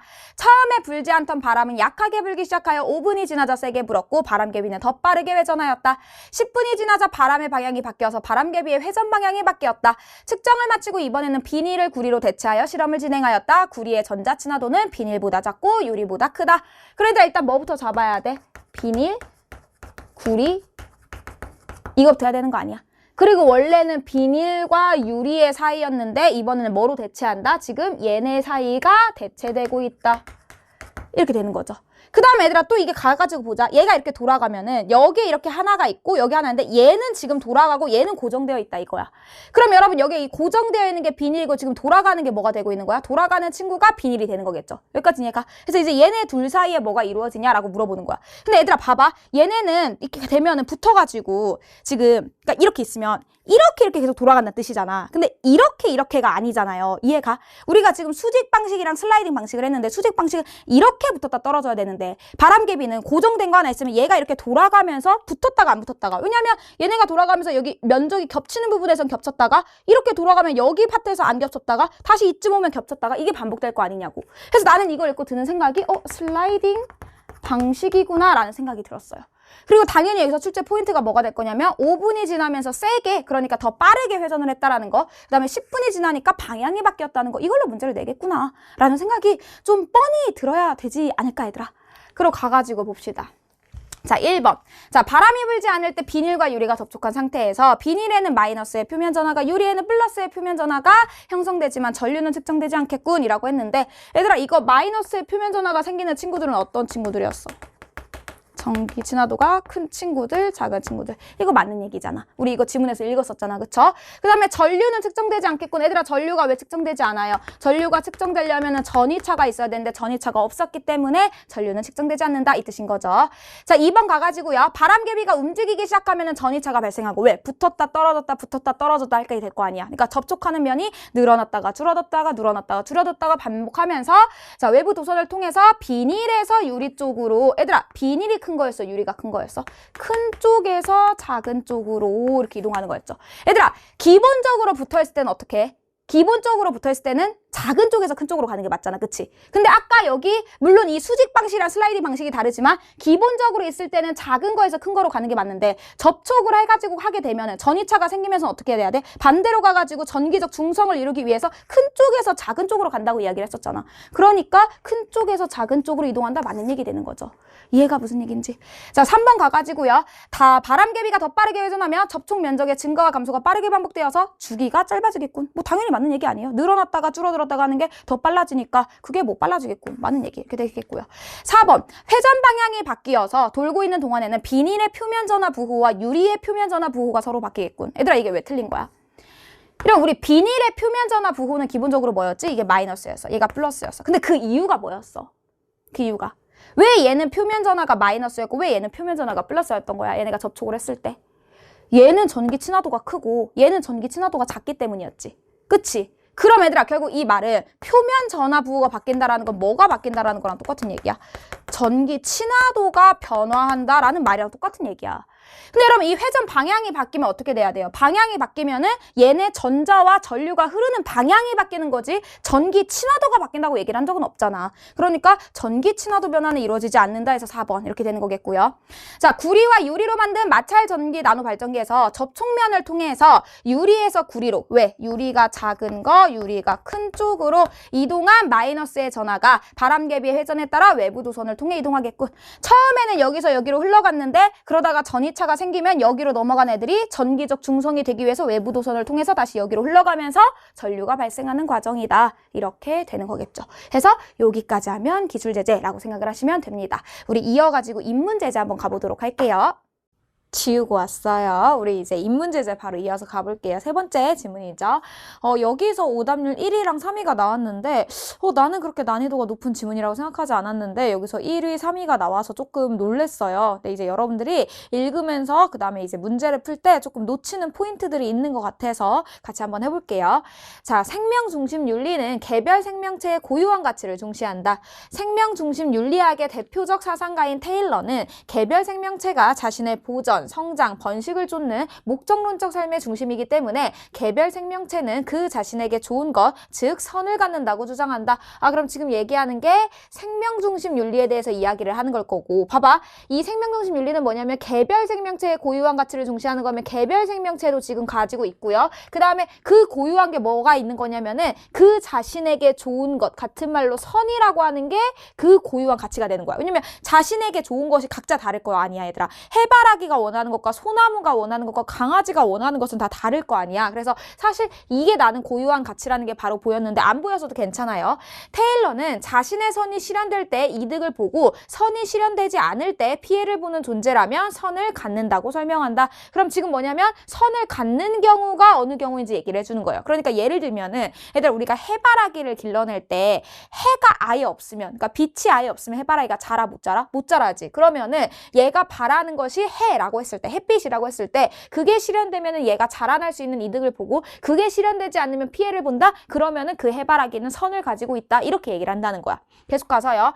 테일러는 선이 주관적인 믿음이나 견해에 의존하지 않는다고 본다. 어떤 존재에게 선이 되는 것은 그 존재가 선이라고 믿는 것과 다를 수 있다. 얘들아, 왜 믿는 것과 다를 수 있어? 믿는 것은 뭐니까? 주관적인 거니까. 주관적인 게 아니라 주관적으로 봤을 때 좋은 것으로 보이는 것이 객관적으로는 그 존재에게 좋은 것이 아닐 수 있기 때문이다. 테일러 테일러는 주관적인 선을 무시한다. 계속 반복되는 거, 주관으로 판단하면 안 된다는 거죠.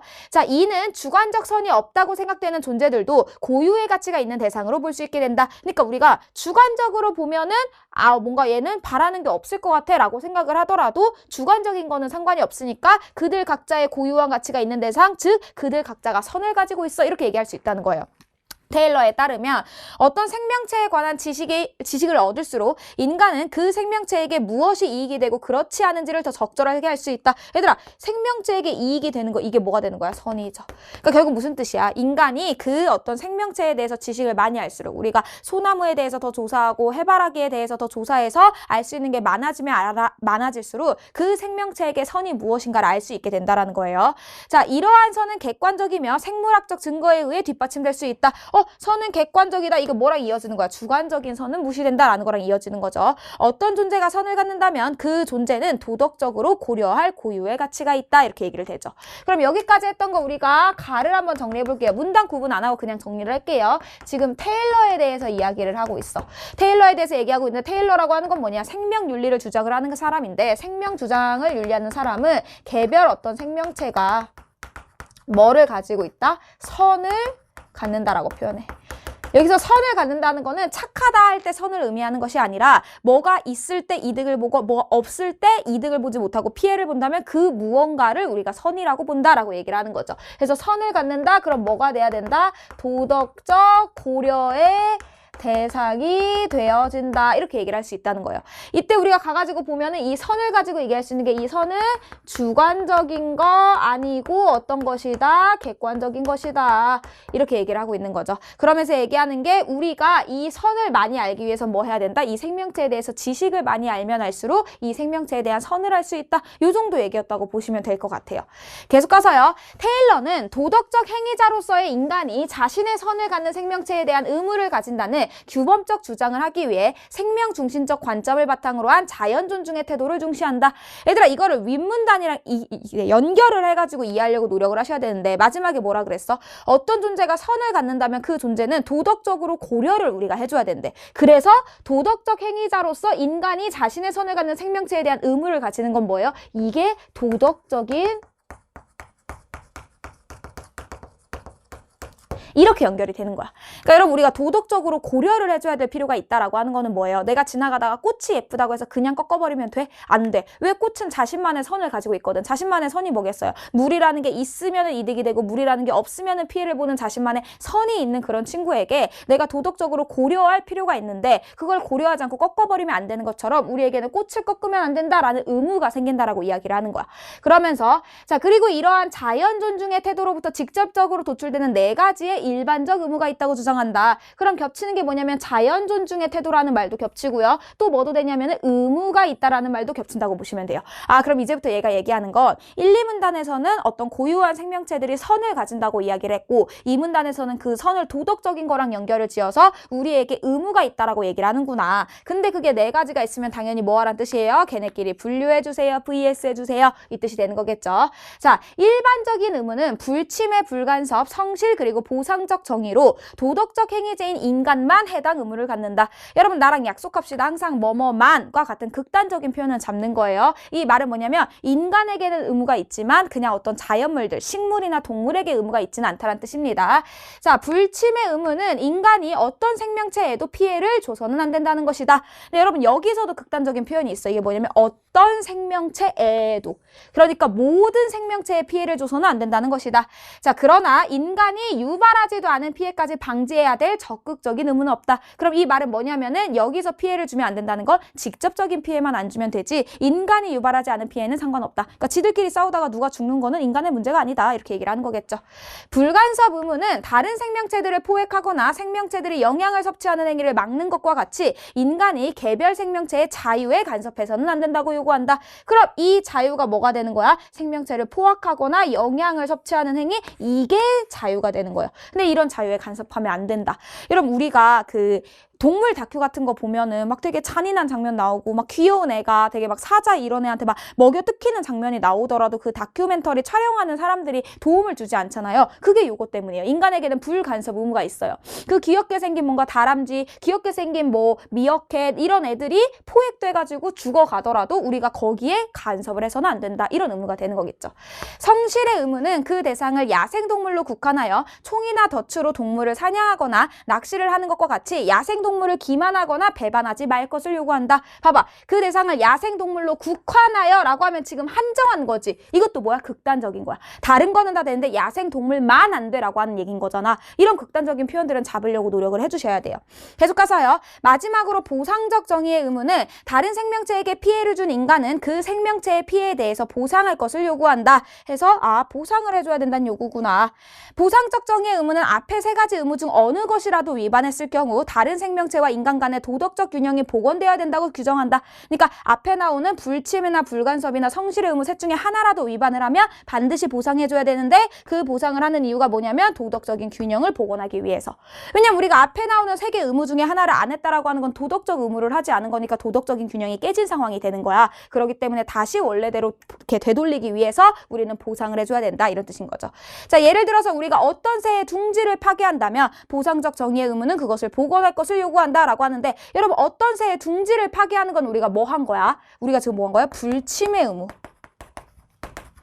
불침해 의무를 지금 지키지 않은 거예요. 그래서 이거를 지키지 않았을 때는 다시 원래대로 돌아가줘야 된다. 이 정도 얘기가 되는 거겠죠. 그럼 당연히 여기서는 개별 생명체는 선을 가지고 있어서 도덕적 고려의 대상이 된다. 즉 무슨 뜻이에요? 우리는 도덕적인 의무를 지니게 된다. 이게 되는 거죠. 근데 이 도덕적 의무가 몇 개가 있다는 거야? 4개가 있다는 거야. 4개 여기다가 한번 가볼게요. 불침해, 불간섭, 그 다음에 성실, 그 다음에 보상.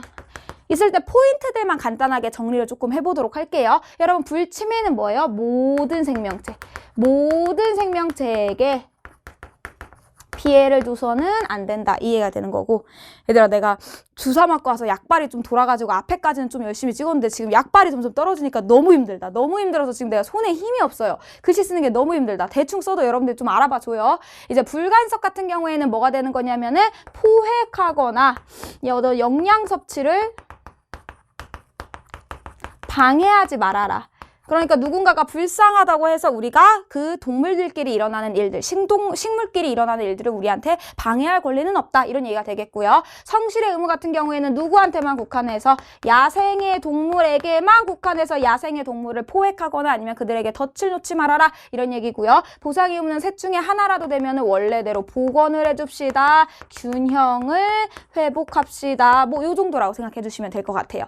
이때 가의 마지막 문단 보시면은요. 내가 가지 의무에는 우선순위가 있다. 테일러에 따르면 불침해 의무가 자연에 대한 인간의 기본적인 의무로 가장 우선한다. 얘들아 이런 표현도 항상 가장 우선한다. 이런 것도 뭐가 되는 거야? 극단적인 표현인 거예요. 그러면 이게 가장 중요하구나 라고 생각을 해주셔야 되고요. 그리고 다른 세 가지 의무 사이의 충돌을 피할 수 없고 선을 갖는 존재의 중요한 이익에 영속적인 피해가 발생할 경우 보상적 정의의 의무가 성실의 의무에 우선시하고 성실의 의무가 불간섭 의무에 우선시한다고 보았다 하면은 요렇게 된다라고 보시면 되겠죠. 얘가 1등, 2등, 3등, 4등 이렇게 생각을 하시면 될 것 같아요. 그래서 여기까지 읽으면 가가 끝이죠. 여러분 만약에 너무 힘들다 싶으면은 가, 나로 나눠져 있을 때는 가까지만 읽고 바로 가셔도 상관은 없어요. 근데 내는 나름대로의 팁이 뭐냐면 여러분들이 딱 나를 봤는데 이 가랑 나가 서로 다른 제재를 얘기할 때가 있어. 그러니까 예를 들면 가에는 인문이었는데 나는 갑자기 과학기술을 얘기하거나 가에는 과학기술이었는데 나에서는 갑자기 뭐 경제 얘기가 나오거나 이럴 수 있거든요. 이렇게 제재가 달라진다라는 느낌이 들면 끊어 가셔도 돼요. 근데 제재가 이어지는 봐봐. 생태중심 윤리는 이라고 하면 여전히 윤리 얘기로 가고 있잖아. 이렇게 이어진다라는 느낌이 들면 같이 읽어주는 게 나는 조금 더 좋다고 생각을 해요. 그래서 힘들더라도 우리 이제 나에서 제재가 이어지고 있기 때문에 나까지 같이 가져간다라는 생각으로 가봅시다. 자, 생태중심 윤리는 생태계의 특성에 근거하여 무생물을 포함한 생태계 전체가 도덕적으로 고려할 가치가 있다고 주장한다. 생태계는 각 요소 요소들이 역동적인 네트워크를 통해 서로에게 영향을 미친다. 여러분 겹치는 거 뭐예요? 생태계, 생태계. 이게 중요한 거죠. 여러분 가와의 차이가 뭐였어? 가는 생태계가 아니라 테일러는 생명중심 윤리였어. 근데 지금 나에서부터는 생태계로 얘기를 하겠대. 자, 봐봐. 이렇게 상호 연관된 작동 방식은 생태계의 평형을 유지하게 된다. 여러분 겹치는 내용이 뭐야? 서로에게 영향을 미친다. 상호 연관된 작동 방식. 우리가 개별 생명체 하나를 중시하는 게 아니라 생태계를 중시해야 되는 이유가 뭐가 되는 거예요? 생명체 하나하나가 서로 영향을 주고받기 때문이다. 이런 뜻인 거야. 생태 중심 윤리학의 대표적인 사상가 레오폴드는 생태계에서 중요한 것은 개별 생명체가 아니라 상호 의존적 관계이기에 도덕적인 옳고 그름은 생태계 보전에 이바지하느냐 아니냐에 달려있다고 주장한다. 여러분 무슨 생각 들어야 돼? 개별 생명체가 아니라 라고 했으니까 차이점이죠. 그러면 나를 읽으면서 내가 뭐였다 포인트를 둬야겠다. 가에 나왔던 테일러의 의견과 지금부터 나오는 레오폴드의 의견에 무슨 차이점이 있을지 좀 신경을 써야겠다 라고 생각이 가셔야죠. 그럼 이제부터 나로 가볼게. 나로 가가지고 레오폴드에서 중요한 건 뭐예요? 개별 생명체가 아니라 우리가 생태계를 기준으로 뭐를 판단을 하겠다라고 하는 거예요? 도덕적인 고려를 하겠다 이거야. 이때 우리가 도덕적인 고려를 하는 애들은 뭐였어요? 선을 갖는지 갖지 않는지로 도덕적인 고려를 할지 말지가 정해지는 거였거든요. 근데 얘는 생태계에게 도움이 되느냐 되지 않느냐로 우리가 도덕적인 고려를 할지 말지가 정해진다. 이런 뜻인 거죠. 문단 넘어가서요. 자, 레오폴드는 개별 생명체의 기능은 생태계의 상호의존적 관계 안에서 제대로 이해된다고 본다. 여러분 여기서 여기로 끌고 온 거 상호의존적 관계. 이 말이 되게 중요한 건가 봐. 레오폴드의 입장에서 어떤 동물의 개체수가 지나치게 많으면 전체 생태계의 온전함을 해치게 되므로 그 동물을 선별해 죽일 의무도 있을 수 있다. 따라서 레오폴드의 생태중심 윤리는 개체와 관련된 윤리라기보다는 전체주의 윤리이다. 이게 포인트인 거죠. 여러분 아까 우리 앞에서 읽었던 테일러에 따르면은 우리가 그 동물 죽이면 돼 안 돼? 그 동물 죽이면 우리가 불침의 의무를 위반하는 게 돼버리는 거잖아. 왜냐면 생명체에게 피해를 준 게 되는 거니까. 근데 레오폴드는 그렇게 해도 된다는 거예요. 왜냐면 어떤 개체가 너무 많아져서. 여러분 혹시 알아?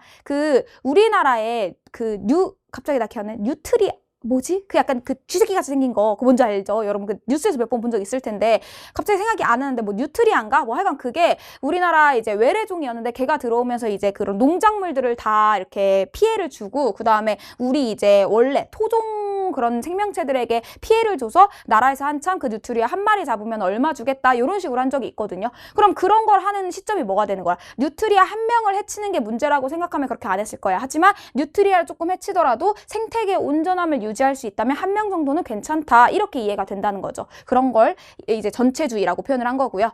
전체주의는 전체가 부분의 총합 이상이라는 의미를 전제하고 있다. 겹치는 거 전체주의. 그럼 무슨 생각 들어야 돼? 레오폴드는 개인이 아니라 전체를 중시하는 거구나. 왜냐면 그 전체가 서로 상호 의존적인 관계를 맺고 있기 때문에. 자, 예를 들어서 늑대에 대해서 충분히 이해하려면 늑대가 생태계에서 차지하는 역할에 대한 설명을 포함해야만 한다. 여러분 뭐뭐만 이런 거 극단적인 표현이라 그랬어. 생태계에서 차지하는 역할을 생각해야 되는 이유가 뭐예요? 상호 의존적인 관계를 갖고 있기 때문에 그 개별 생명체만 이해해서는 되지 않는다. 이런 뜻인 거죠. 그리고 생태계라는 전체는 개별 구성 요소를 넘어서는 독립된 존재로 개체가 생태계를 규정하는 것이 아니라 생태계가 개체를 규정한다. 여러분 중요한 거, 전체는 개별 구성 요소를 넘어선다. 이게 뭐랑 똑같은 거예요? 전체는 부분의 총합 이상이다. 그러니까 생태계에 예를 들면 희진이와 려진이와 재희 3명만 살고 있다고 했을 때 생태계는 희진이 플러스 려진이 플러스 재희가 되는 게 아니라 그 세를 합한 것보다 더 이상의 의미를 가지고 있다. 이렇게 얘기를 하는 거고요. 그러면서 개체가 생태계 규정하는 게 아니라 생태계가 개체 규정하는 거다. 이렇게 얘기를 하죠. 이에 따른다면 생태계는 독자적인 도덕적 가치를 갖는다고 주장할 수 있다. 그럼 여러분 여기서 포인트는 뭐예요? 우리가 생태계를 중시하는 거는 이 생태계가 서로 상호 의존적인 관계를 맺고 있기 때문에 생태계 전체를 개별보다도 훨씬 중시한다. 이런 의미가 되는 거겠죠. 그래서 우리가 도덕적으로 고려하는 거는 전체를 중시하는 거다. 요 정도 얘기라고 보시면 될 것 같아요. 그렇게 어렵지 않아서 조금 빠르게 하고 있어요. 생태중심 윤리의 관점에서 보면 생명중심 윤리는 개별 생명체에 중점을 두고 생태계를 살아있는 것으로 보지 않으므로 인간이 생태계에 부여하는 가치를 설명하지 못하며 광범위한 영역의 환경 쟁점을 제대로 다루지 못한다. 실제로 생태계의 상호의존성을 무시하고 개체 단위에서 식물과 동물만 고려하면 생태계의 파괴를 가져올 수 있다. 아까 말한 것처럼 그 뉴트리아 같은 것들을 이것도 하나의 생명체니까 너무 소중한 거야. 얘 죽이면 안 돼. 이렇게 해버리면 우리 토종종이라던가 아니면 그 농업을 하시는 분들의 농사에 큰 피해를 줄 수 있게 되는 거잖아. 그런 얘기를 하는 거죠. 그래서 개체 단위에서 식물과 동물만 고려하는 거, 이게 개별 생명체에 중점을 두는 거 이렇게 되는 거죠. 그러면 안 되는 된다. 이렇게 얘기를 하는 거겠죠. 자, 그러나 개별 생명체보다 생태계 전체의 안정과 균형을 중시하는 생태중심 윤리는 생태계의 평형을 유지하기 위해 개체의 권리나 생명의 희생을 정당화할 수 있다.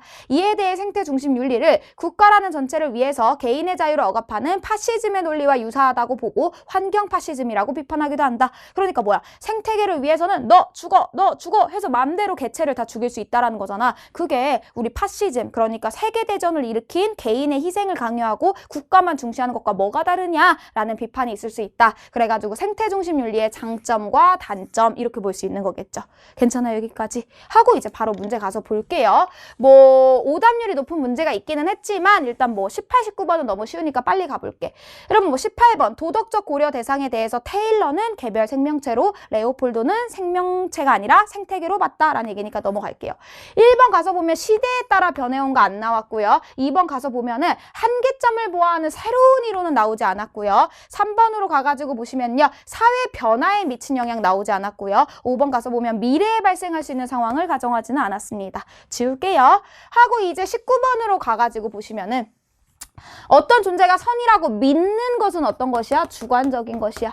그렇기 때문에 객관적으로는 선이 아닐 수 있다라고 이야기할 수 있고요. 그 다음에 2번 지식을 얻으면은 선이 되는 것을 더 적절하게 할 수 있다. 이거 내가 다 했던 얘기고. 3번 그 자신의 선을 갖는다면 그 생명체에게 피해를 주는 행동을 하지 않을 의미가 있다. 우리가 도덕적으로 고려를 해야 되기 때문이다. 이렇게 보시면 되겠고요. 4번 인간이 생명체에게 입힌 피해를 보상하여 도덕적 균형을 복원하려는 목적이 있는 의무는 보상적 정의다. 맞는 얘기 이렇게 가겠죠. 자, 답이 5번인 이유요. 서로 다른 의무가 충돌하는 경우 성실의 의무가 불간섭 의무에 우선하고 그 다음에 보상적 정의의 의무가 불침해 의무에 우선한다라고 했는데 불침해 의무는 가장 우선시 되는 것이었기 때문에 보상적 정의가 우선한다라고 표현을 할 수는 없을 것 같아요. 예? 가죠? 그 다음에 이제 20번으로 가가지고 보면 기억의 이유인데 여러분 기억이 뭐였어?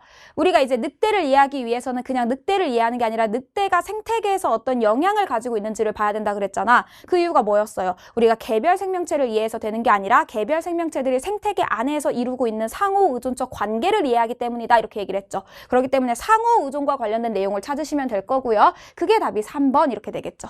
1번이 일단 안 되는 이유가 뭐냐면은 개별 생명체가 생태계에서 자기 역할을 통해 생태계를 규정한다 하면은 개별 생명체가 생태계를 규정하는 거니까 반대로 얘기해서 안 된다 이렇게 하시면 되겠고요. 생태계에서 개체의 생존이 생태계의 보존과 그 이해관계가 일치한다라고 했는데 개체의 생존보다도 생태계의 보존이 중요한 거기 때문에 일치한다라고 보기 힘들 거고요. 4번 가서 보면 개별 구성 요소 총합 그 이상이라고 했기 때문에 안 된다. 5번으로 가서 보시면은요. 개별 생명체들은 생태계의 다른 요소들과 네트워크를 형성하지 못하는 게 아니라 형성한다 이렇게 되겠죠. 그래서 개별 생명체의 기능은 개별적으로 인지되는 게 아니라 생태계에서의 상호 의존적인 관계, 그러니까 생태계의 역할을 통해 제대로 이해할 수 있기 때문에 해서 너무 쉬웠던 것 같아. 그러고 이제 21번 오답률 3위, 22번 오답률 1위로 한번 가보도록 할게요. 그럼 가가지고 보면은 이게 문제부터 한번 보시면요. 테일러는 동의하지 않고 동의하지 않고 뭐 그 다음에 레오폴드는 동의하지 않고 동의하고 이렇게 얘기하잖아. 그럼 결국 뭐 해달라는 거예요? 이거에 대해서 테일러가 O냐 X냐 레오폴드가 O냐 X냐 이거 해달라는 거잖아. 그치? 자 밑에 거부터 가볼게요. 생명을 지닌 개별 존재들만 도덕적 의무의 대상이 되어야 합니다 라고 얘기를 했는데 여기 선지에서도 여기 보기에서도 이런 만이 거슬렸으면 좋겠어. 개별 존재들만이라고 했는데 테일러는 개별 존재가 맞지만 레오폴드는 안 되니까 나 기준으로 했을 때 테일러는 동의하고 레오폴드는 동의하지 않으셔야 됩니다. 위로 가가지고요. 의식적으로 자신의 믿음이나 욕구를 가질 수 있는 존재들만 도덕적 의무의 대상이 되어야 됩니다 라고 얘기를 했는데 여러분 레오폴드에게 도덕적 고려의 대상은 뭐야? 생태계였잖아. 근데 얘들아 생태계라고 하는 건 되게 추상적인 개념인 거 아니야? 생태계 자체가 자신의 믿음이나 욕구를 가질 수 있어? 레오폴드는 요것도 안 된다고 볼 겁니다. 그리고 테일러를 이제 생각을 해보면은 믿음이나 욕구를 가질 수 있는 존재래. 근데 얘들아 테일러는 어떤 애들을 우리가 도덕적 고려의 대상으로 본다 그랬지? 어떤 애들이었어? 우리가 이제 테일러 기준에서 우리가 믿음이나 욕구를 가질 수 있는 존재들이 아니라 선을 갖는 존재들이었어. 근데 선을 갖는 존재들은 어떤 존재들을 의미하는 거였냐면은 뭔가가 있었을 때 이득을 보고 뭔가가 없었을 때 손해를 보는 친구들이지. 그래서 내가 아까 예시로 들어준 게 해바라기 같은 친구들은 햇빛이 있으면 이득을 보지만 햇빛이 없으면 이득을 못 본다 이런 게 있었잖아. 그치? 그런 것처럼 자기한테 이득이 되고 이득이 안 되는 것을 명확하게 가지고 있으면 그게 선을 갖는다라고 표현을 한다 그랬지. 근데 얘들아 우리 해바라기는 믿음이나 욕구를 가져 안 가져? 해바라기는 믿음이나 욕구를 못 가져. 좋아지지. 동물이면 그럴지 몰라도 해바라기는 그냥 있을 뿐인 거잖아. 해바라기한테 믿음이 존재할 수가 없어요. 이해가 무슨 말인지? 의식적으로 갈 수 있는 친구가 아니잖아, 해바라기는. 그렇기 때문에 테일러도 요거는 X다 이렇게 가주셔야 될 것 같아요. 그러면 가 가지고 볼게요. 가 기준으로 볼게요. 테일러는 가에 동의하지 않고 맞는 얘기. 레오폴드는 가에 동의하고 바로 지우시고요. 테일러는 가에 동의하고 바로 지우시고요. 테일러와 레오폴드는 여러분 지금 얘네 공통점이 있어 없어? 공통점이 없어 여러분. 공통점 굳이 치자면 가에 동의하지 않아야 되는데 동의하겠군이라고 했으니까 틀렸고요. 동의하지 않겠군 둘이 묶을 수가 없죠. 그래서 답 1번 이렇게 가는 거겠죠. 여러분 오해하시면 안 돼요. 선을 갖는다라고 하는 게 믿음이나 욕구를 가진다는 뜻이 아닙니다. 본인에게 뭔가가 있었을 때 이득이 되냐 이득이 되지 않느냐의 문제인 거지 믿음과 욕구를 가지는 건 본인이 바라는 것이기 때문에 다르다고 보셔야 돼요. 여기서 아마 믿음이나 욕구를 가진다라는 걸 선을 갖는다라고 생각을 해버리면은 틀리기 쉬웠던 문제인 것 같아요. 근데 이제 그게 아니라는 얘기가 되겠고 22번으로 가서 볼게요. 땡땡 지방환경청은 하천변 생태계를 위협하는 식물 A를 제거할 계획을 발표했다. A는 하천변을 따라 덩굴 형태로 자라 갈대 억새뿐만 아니라 큰 나무의 생육을 저해하는 피해를 주고 있다. 하고 여러분 선지를 보시면 1, 2번은 테일러로 되어 있고 3, 4, 5번은 레오폴드로 되어 있어요. 그럼 이게 무슨 뜻이냐면은 요 사례를 테일러의 입장에서 그리고 레오폴드의 입장에서 이해를 해주세요. 이 뜻이 되는 거잖아. 근데 얘들아 레오폴드는 저거 식물 A 제거하는 거 된다고 볼까 안 된다고 볼까? 된다고 보겠지. 왜냐면 지금 저 식물 A 때문에 생태계에 지금 파괴가 이루어지고 있는 거잖아. 그러니까 레오폴드는 동의를 할 거예요. 근데 테일러 같은 경우에는 어떠한 상황에서도 식물들에게 동물들에게 그러니까 개별 생명체에게 피해를 주면 안 된다고 했으니까 테일러는 방해를 하겠죠. 그래서 요 정도 생각까지 하고 이제 가서 보시면은 테일러는 A로 인해 다른 식물이 피해를 받더라도 인간이 이를 방지해야 될 의무는 없다. 왜? 인간이 직접적으로 피해를 주는 것은 안 되지만 인간이 유발한 피해가 아니면 막을 의무가 없다라고 얘기했었잖아. 어디서 얘기했어요? 불침해에서 얘기를 했었죠. 그러니까 이렇게 얘기할 거고요. 2번 A를 인위적으로 제거하는 것은 생명체를 배반하는 행위이므로 인간이 A에게 보상해야 한다고 보겠군 이라고 하는데 얘들아 요게 이제 답이 2번 이렇게 되는 거죠. 우리가 저걸 인위적으로 제거하는 게 생명체를 배반하는 행위니까 인간이 A에게 보상해야 한다고 했겠군 했는데 이게 왜 안 되는 걸까? 여러분 이게 지문과 선지의 치환이 조금 자유롭게 이루어져야 되는데 여러분 이 배반한다라는 표현이 어디 있을까요? 여러분 그 앞에 가에 가서 한번 찾아보시면요. 배반한다라는 말이 성실의 의무에 있어요. 이게 성실의 의무에 있는 말이야. 그걸 그대로 가지고 오면 성실의 의무가 뭐였냐면은 야생의 동물에만 국한한다가 포인트였어. 근데 여러분 여기서 식물 A라고 하는 건 야생 동물이라고 볼 수 있어? 없잖아. 그러니까 애초에 배반하는 행위이므로 라는 말이 틀린 거죠. 그러니까 저거를 제거하면 보상을 해줘야 되는 건 맞아. 근데 그 이유는 뭐가 되는 거예요? 우리가 불침해 의무를 위반했기 때문이 되는 거겠고 여기서 배반한다라는 말은 성실의 의무에서 나오는 말인데 야생 동물이 아니기 때문에 성실의 의무가 안 된다. 이렇게 보시면 될 것 같습니다.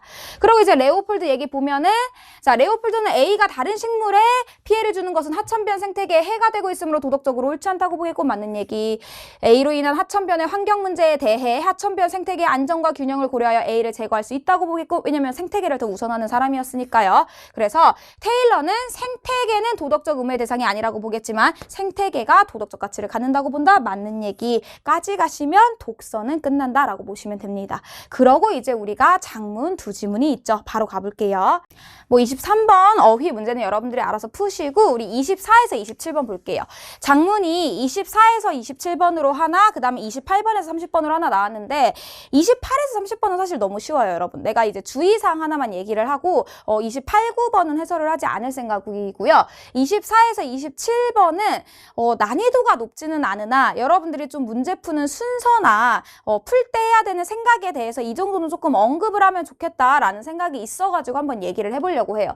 지금 이게 여러분 가나 다로 구성이 되어 있단 말이죠. 우리가 독서와 장문으로 하는데 사실 굳이 이거 독서와 장문이라고 안 하고 그냥 독서 따로 장문 따로 나온다고 해도 무방하겠지만 굳이 독서와 장문이라는 이름이 붙었기 때문에 보통 일반적으로 나오는 게 가나 다 중에 다가 보통 장문에 나오는 거고 가와 나를 약간 짧은 독서 지문이다 라고 보시는 것 같아요. 근데 나는 여러분들이 장문 파트 문제를 풀 때는 그러니까 이제 독서 3개를 풀었잖아. 그럼 이제 장문 혹은 독서와 장문 파트가 나온다고 할 때 문제를 조금 먼저 보고 갔으면 좋겠어. 나는 이제 문제를 문제를 보고 문제를 다 막 세세히 다 읽는다는 게 아니라 문제를 보고 아 대충 이런 얘기를 지금 하려고 하는구나 이 정도까지는 봐야 된다고 생각을 하거든요. 그래서 그 정도까지 봤다고 했을 때 나는 24번을 보고 아 가 읽을 때는 이거 찾고 나 읽을 때는 이거 찾아야겠구나 요 정도 생각은 하고 갔으면 좋겠어. 이게 여러분 아무 생각 없이 가서 가를 읽고 와서 얘를 보고 다시 가서 찾는 거랑 미리 얘를 확인하고 들어가서 읽는 거는 조금 다르다고 보거든요. 그래서 나는 머릿속에 일단 가를 읽기 전에 아 주민의 역할, 그 다음에 예산제도가 도입되기 위한 조건,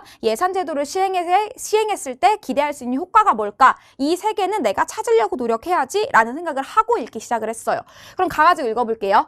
예산이란 일정 기간 동안 정부가 수행하고자 하는 일을 위해 얼마만큼을 지출하고 이를 위한 재정 자원을 어떻게 조달할 것인가를 금액으로 표시한 것이라고 할 수 있다. 예산의 정의 나오죠. 따라서 예산의 편성과 운영을 통해서 정부가 어떤 일을 먼저 할 것인지 어떤 일을 하지 않을 것인지 정부 활동의 우선순위를 파악할 수 있다. 우리가 예산의 기능 정도라고 보시면 될 것 같아요. 예산의 편성과 운영은 제한된 재정 자원을 효율적으로 배분하여 정책의 목표를 달성하는 데 핵심적인 역할을 한다. 따라서 예산의 편성과 운영 과정은 투명하게 공개되어야 하며 이때 예산을 집행한 결과는 시민들의 더 높은 만족도로 이어질 수 있다. 해서 우리가 예산을 집행하고 예산을 편성할 때 주의해야 되는 사항에 대해서 이야기를 하는 거죠. 이를 위한 제도 중 하나가 주민참여 예산제도이다. 주민참여 예산제도는 지방자치단체의 예산 편성과 운영 과정에 주민이 참여하여 자신들의 선호를 반영하고 예산 편성과 운영 과정을 점검하고 감시할 수 있도록 한다. 공정의 개최, 위원회 참여, 담당자와의 직접 면담 등도 주민참여 예산제도에서 활용되는 방식이다. 여러분 여기서 주민이 할 수 있는 일 나오지 않았어요? 점검하고 감시하는 거 이게 주민이 할 수 있는 일이니까 24번의 기억에 나왔다. 이렇게 볼 수 있을 것 같아요.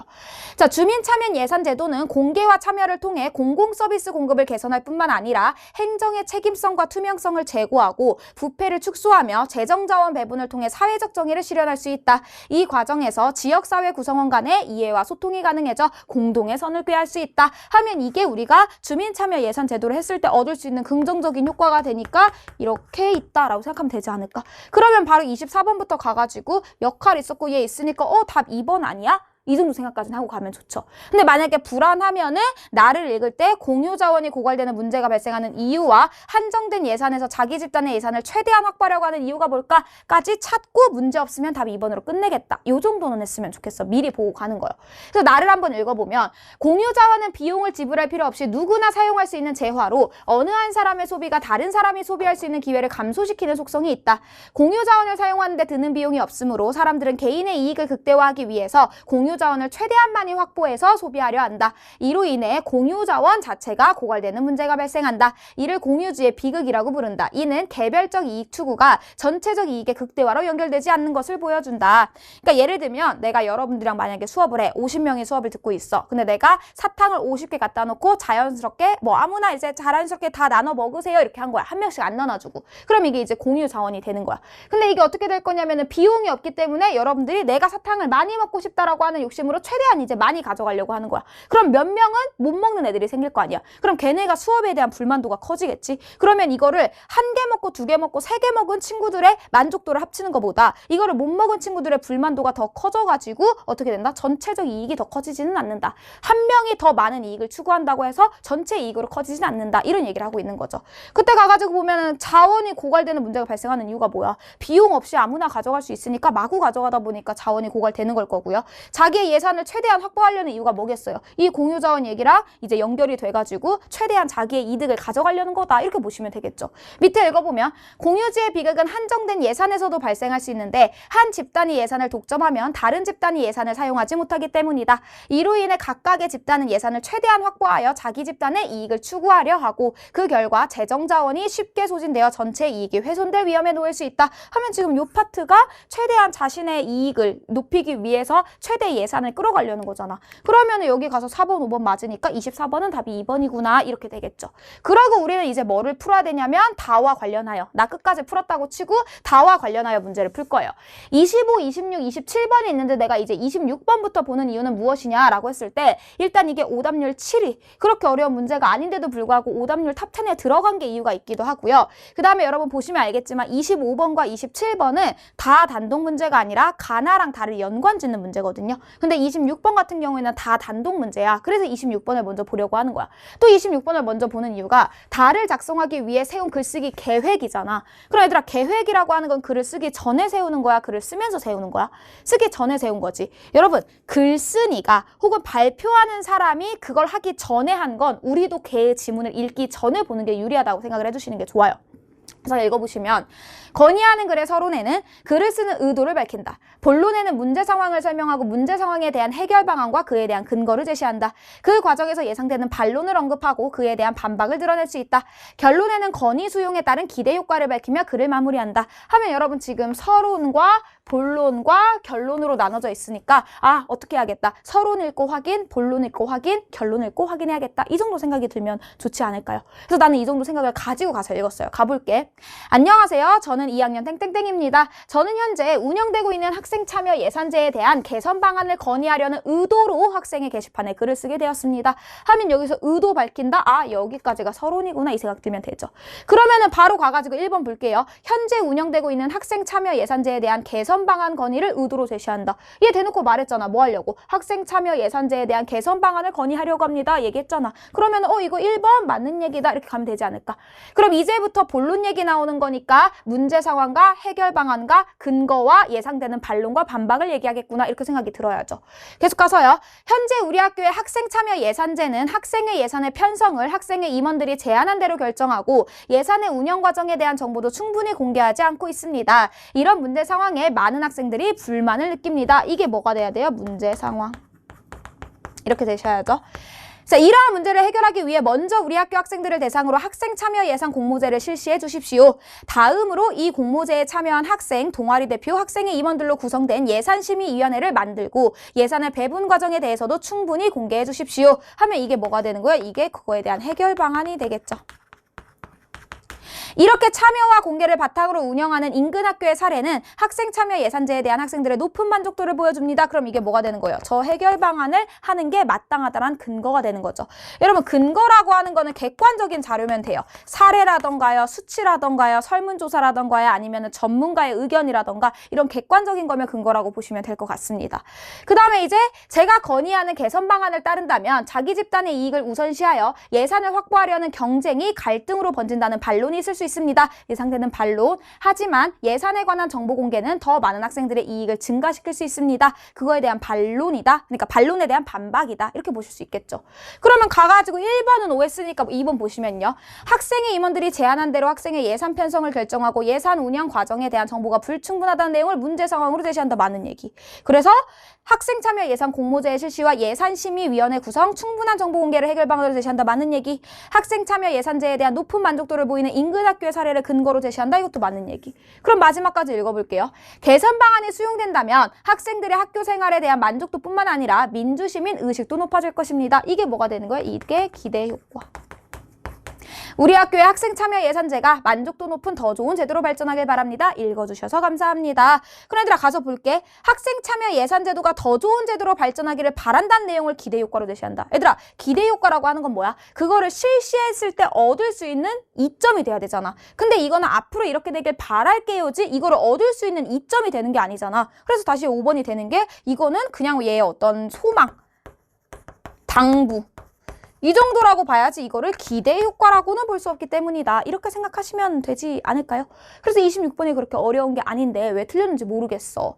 그러고 이제 뭐 24번은 아까 풀었으니까 25번과 27번을 조금 봅시다.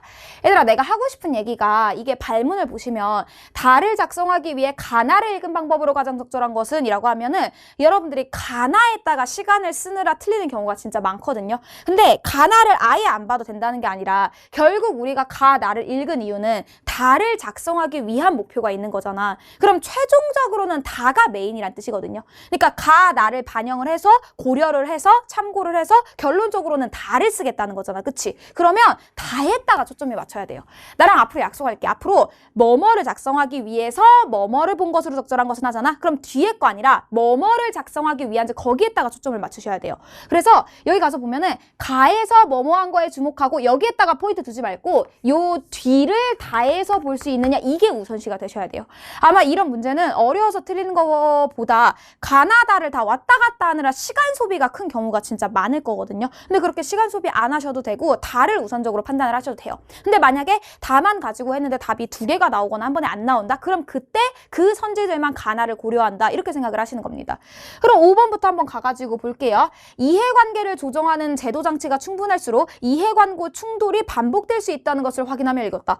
아니잖아. 우리 지금 이해관계 충돌이 반복된다 이런 얘기하는 거 아니지 않아요? 그 다음에 4번 가서 보면 재정자원 소진을 위한 우선적인 예산 확보가 중요하다. 이 얘기하는 거 아니잖아. 뭐가 중요하다는 얘기를 하는 거였어. 우리 예산 심의를 학생에만 하지 말고 학생들도 참여하게 해주시고 투명하게 공개해주세요, 이런 얘기였잖아. 그 다음에 3번 정부가 수행하고자 하는 일을 위해 예산을 독점적으로 이거 독점적 사용하자 이런 얘기 아니었고요. 예산을 배분하기 위한 행정의 책임성보다 행정의 투명성이 중요하다는 것을 확인하며 읽었다. 여러분, 우리 행정의 책임성과 행정의 투명성을 뭐뭐보다로 비교한 적이 없어요.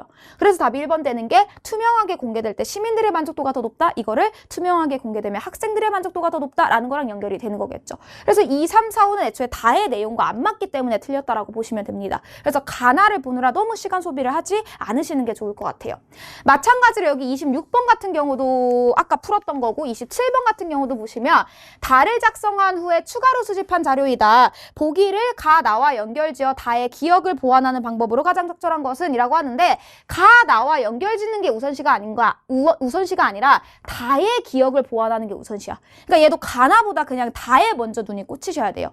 그래서 일단 읽어볼게요. 예산에 관한 정보 공개는 정책의 목표와 한정된 예산의 배분에 대한 전반적인 이해도를 향상시킬 수 있다. 이로 인해 무리한 예산 배분 요구를 자제하게 하는 예방적 기능을 가질 수 있다. 또한 예산의 배분에 대한 전반적 이해도 향상은 효과적인 의사소통을 가능하게 하여 전체 이익을 도모하는 결과적 기능도 가진다. 해가지고 요거는 어떻게 기억을 보완해줄 수 있는 거야. 그냥 이익을 증가시키는 게 아니라 그게 자세하게 어떤 이익들을 증가시킬 수 있는지를 보여주고 있는 거예요. 그러면은 신경 쓰지 말고, 가나는 신경 쓰지 말고 바로 선지로 한번 가볼게요. 여기 연결지어 신경 쓰지 말고 예산의 편성과 운영이 정부 활동의 우선순위를 드러내므로 제시하고 예산에 관한 정보의 공개가 자기 집단의 이익을 우선시한다는 내용으로 보완해야겠어.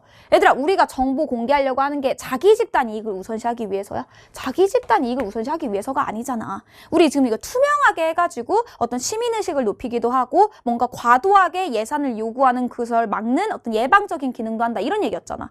2번 그래서 가서 보시면은요, 이해와 소통을 통해 공동의 선을 꾀할 수 있음을 제시하고 공개와 참여가 무리한 예산 요구를 자제시키고 효과적인 의사소통을 통해 전체 이익을 도모하게 한다. 이거 보기에 그대로 있었던 내용이잖아요, 여러분. 그러니까 그냥 답이 2번인 거야. 이거를 가나랑 연결짓는 게 그렇게 중요한 게 아닌 거죠.